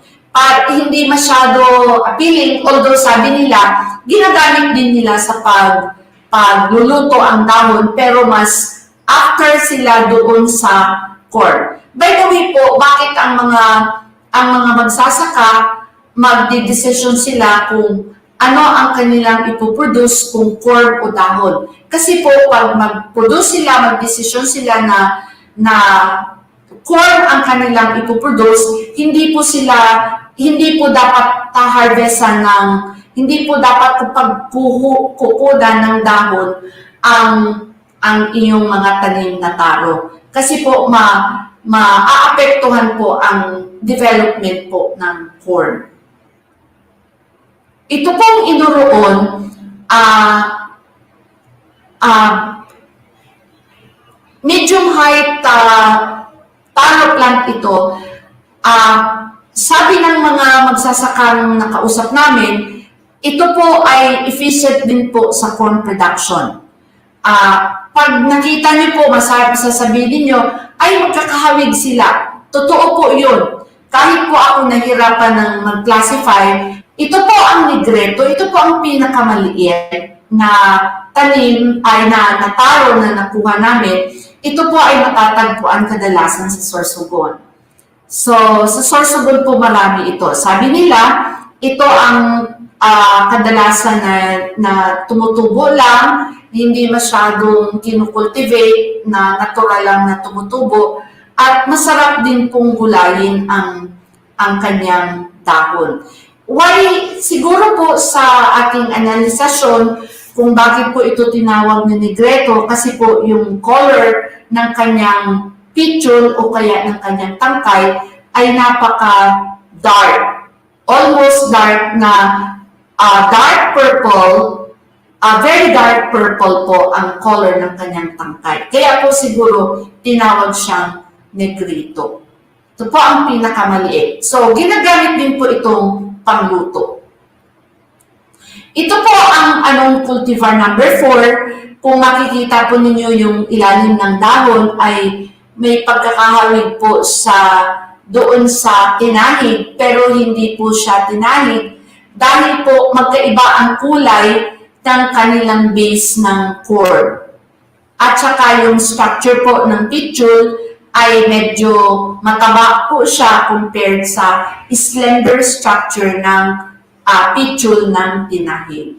So far po, sana po, ito po ang another one. Kanina po, kung naalala ninyo na nasabi ko po na ang color po ng taro natin ay kung meron po ng lineage ang purple, meron din po ng lineage ang mga green. Ito po ang counterpart ng balitaka at saka agatpaya na kung tititigan natin ito ay meron siya ng stripes. Yung kanyang petiole po ay meron ng stripes na kulay puti. So, counterpart na color siya ng balitaka at saka ng agatpaya. Ang balita ka po, medyo dark purple, ang agatpaya po ay medyo pinkish. Pero mga stripes po sila, ang kanilang mga pitchul. Okay po. So, yun po, na-mention ko kanina sa inyo na ang isa sa mga basihan ng pag-characterize ng mga taro cultivars na ito ay yung morphometric characterization base po sa kanyang dahon, size ng dahon, at saka color at size ng dahon, color, size ng corm, at saka mga colors din. As well as yung mga pitchul nila ay tinitignan natin, binubusisi natin ang mga kulay, iba't ibang kulay ng kanilang mga pitchul. Okay. So, ito po na nakikita po ninyo, yan po ang basihan, yan po ang kung pwede nyo po magamit na pagbabasehan ng kikilala ng mga taro cultivars na ipresenta po namin sa inyo. So, yun po, na-mention ko na ang unang-unang binabasehan po yung feature ng kanyang dahon. Pati yung mga ugat, yung mga vein, color of the vein, yung color ng attachment ng petiole, yung color ng margin, kasi minsan po may mga dahon na may makakulay ang kanyang margin at saka yung gitna ng kanyang, pinakagitna ng kanyang dahon ay may color na tinge of purple. So yun po ang mga basehan ng pagkikilala ng mga dahon. Yung corm po ay binibiak at tinitignan yung corm flesh at color ng corn flesh at saka yung color ng kanyang fiber.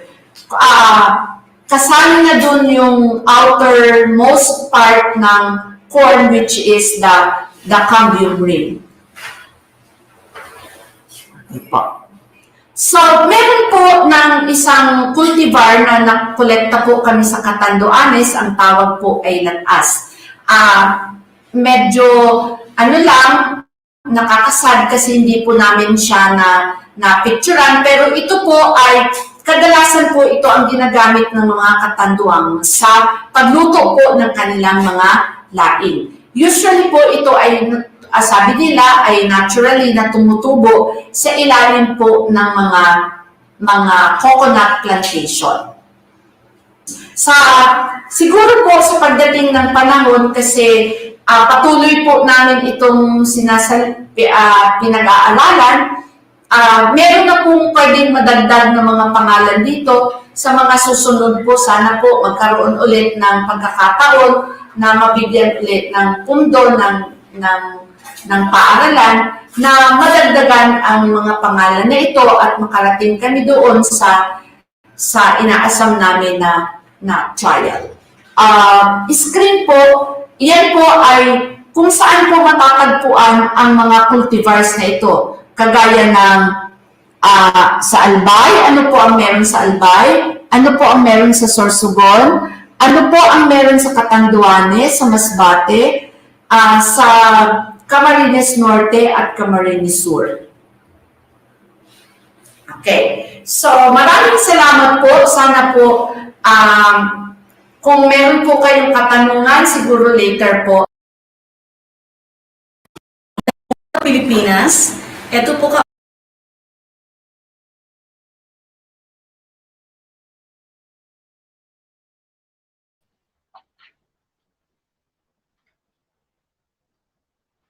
Maraming salamat, Dr. Maria Dulce Mostoles, ang Vice President for Research and Innovation ng Central Bicol State University of Agriculture, at syempre rin kay Professor Lilia Pasiona, ang Study Leader on Taro Cultivars. Gusto ko lang i-share, partner sa'yo kanina, since pinapakita natin doon sa baba ng videos kung sino yung mga nanonood sa atin dito sa AgriTalk in Bicol, Taruna. Malayo-layo yung nararating na natin.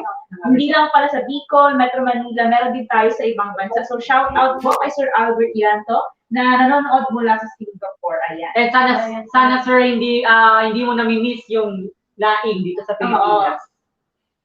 So kung kayo po ay may mga katanungan, i-comment lamang ninyo sa aming Facebook page comment section at binigyang panahon ang ating mga resource person na masagutan ang inyong mga katanungan. Okay, so syempre bukas itutuloy natin ang talakayan tungkol sa taro. Matututunan natin ang paggawa ng mga produkto mula dito tulad ng bottled line, syempre yung luto na nitong version. And of course, yung taro chips, yung ganito po. May mga iba't ibang flavor ng taro chips. Yes, ang mga kwentong agrikultura ay maaari nating malaman sa Agriculture Magazine. Ito ay available sa ating mga leading bookstores. Maaari rin itong i-download sa ating mga mobile phones sa pamamagitan ng Press Reader at Mag-Reader. Ang spelling niya po is Mag-Enter. Ayan. Okay, so i-follow din ang Agriculture Magazine sa Instagram at Agriculture Magazine and sa Twitter nila at Agriculture MB.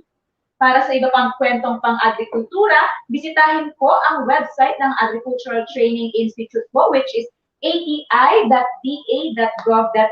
at ATI Bicol sa ati.da.gov.ph/ATI-5. Meron din tayo sa mga gusto pang matuto, meron din po kaming website na pwede po kayong mag-enroll, which is e-extension.gov.ph. Ito po ang aming e-learning portal. Taro na't i-like, taro na't i-share, taro na't bisitahin ang mga sites na ito. Maraming salamat po sa mga viewers, AgriTalk participants at sa ating mga resource persons ngayong araw. Magkita-kita po tayo muli bukas sa ganitong oras, alas 10 hanggang alas 12 ng tanghali. Muli po ang AgriTalk 2020 ay hatid sa inyo ng Agricultural Training Institute sa pakikipagtulungan ng Smart Communications at ng Manila Bulletin Publishing Corporation. Muli, ito ang AgriTalk in Bicol. Ako po si Kuya Chan. Ako po si Ate Ella. Tara na!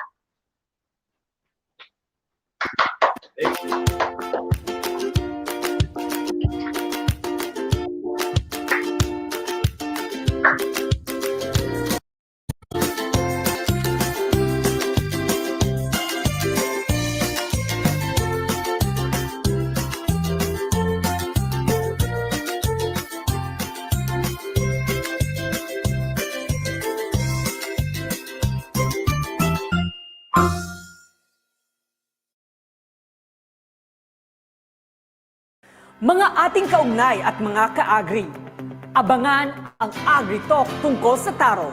Oo, taro na! Ngayong December 9 and 10. 2020, alas 10 ng umaga hanggang alas 12 ng tanghali.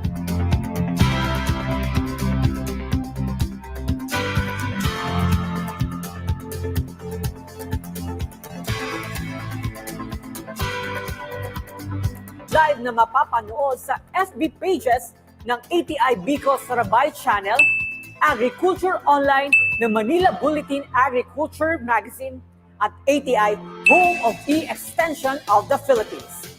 Hatid sa inyo ng Agricultural Training Institute sa pakikipagtulungan ng Smart Communications at Agriculture Magazine ng Manila Bulletin. AgriTalk tungkol sa taro, taro na!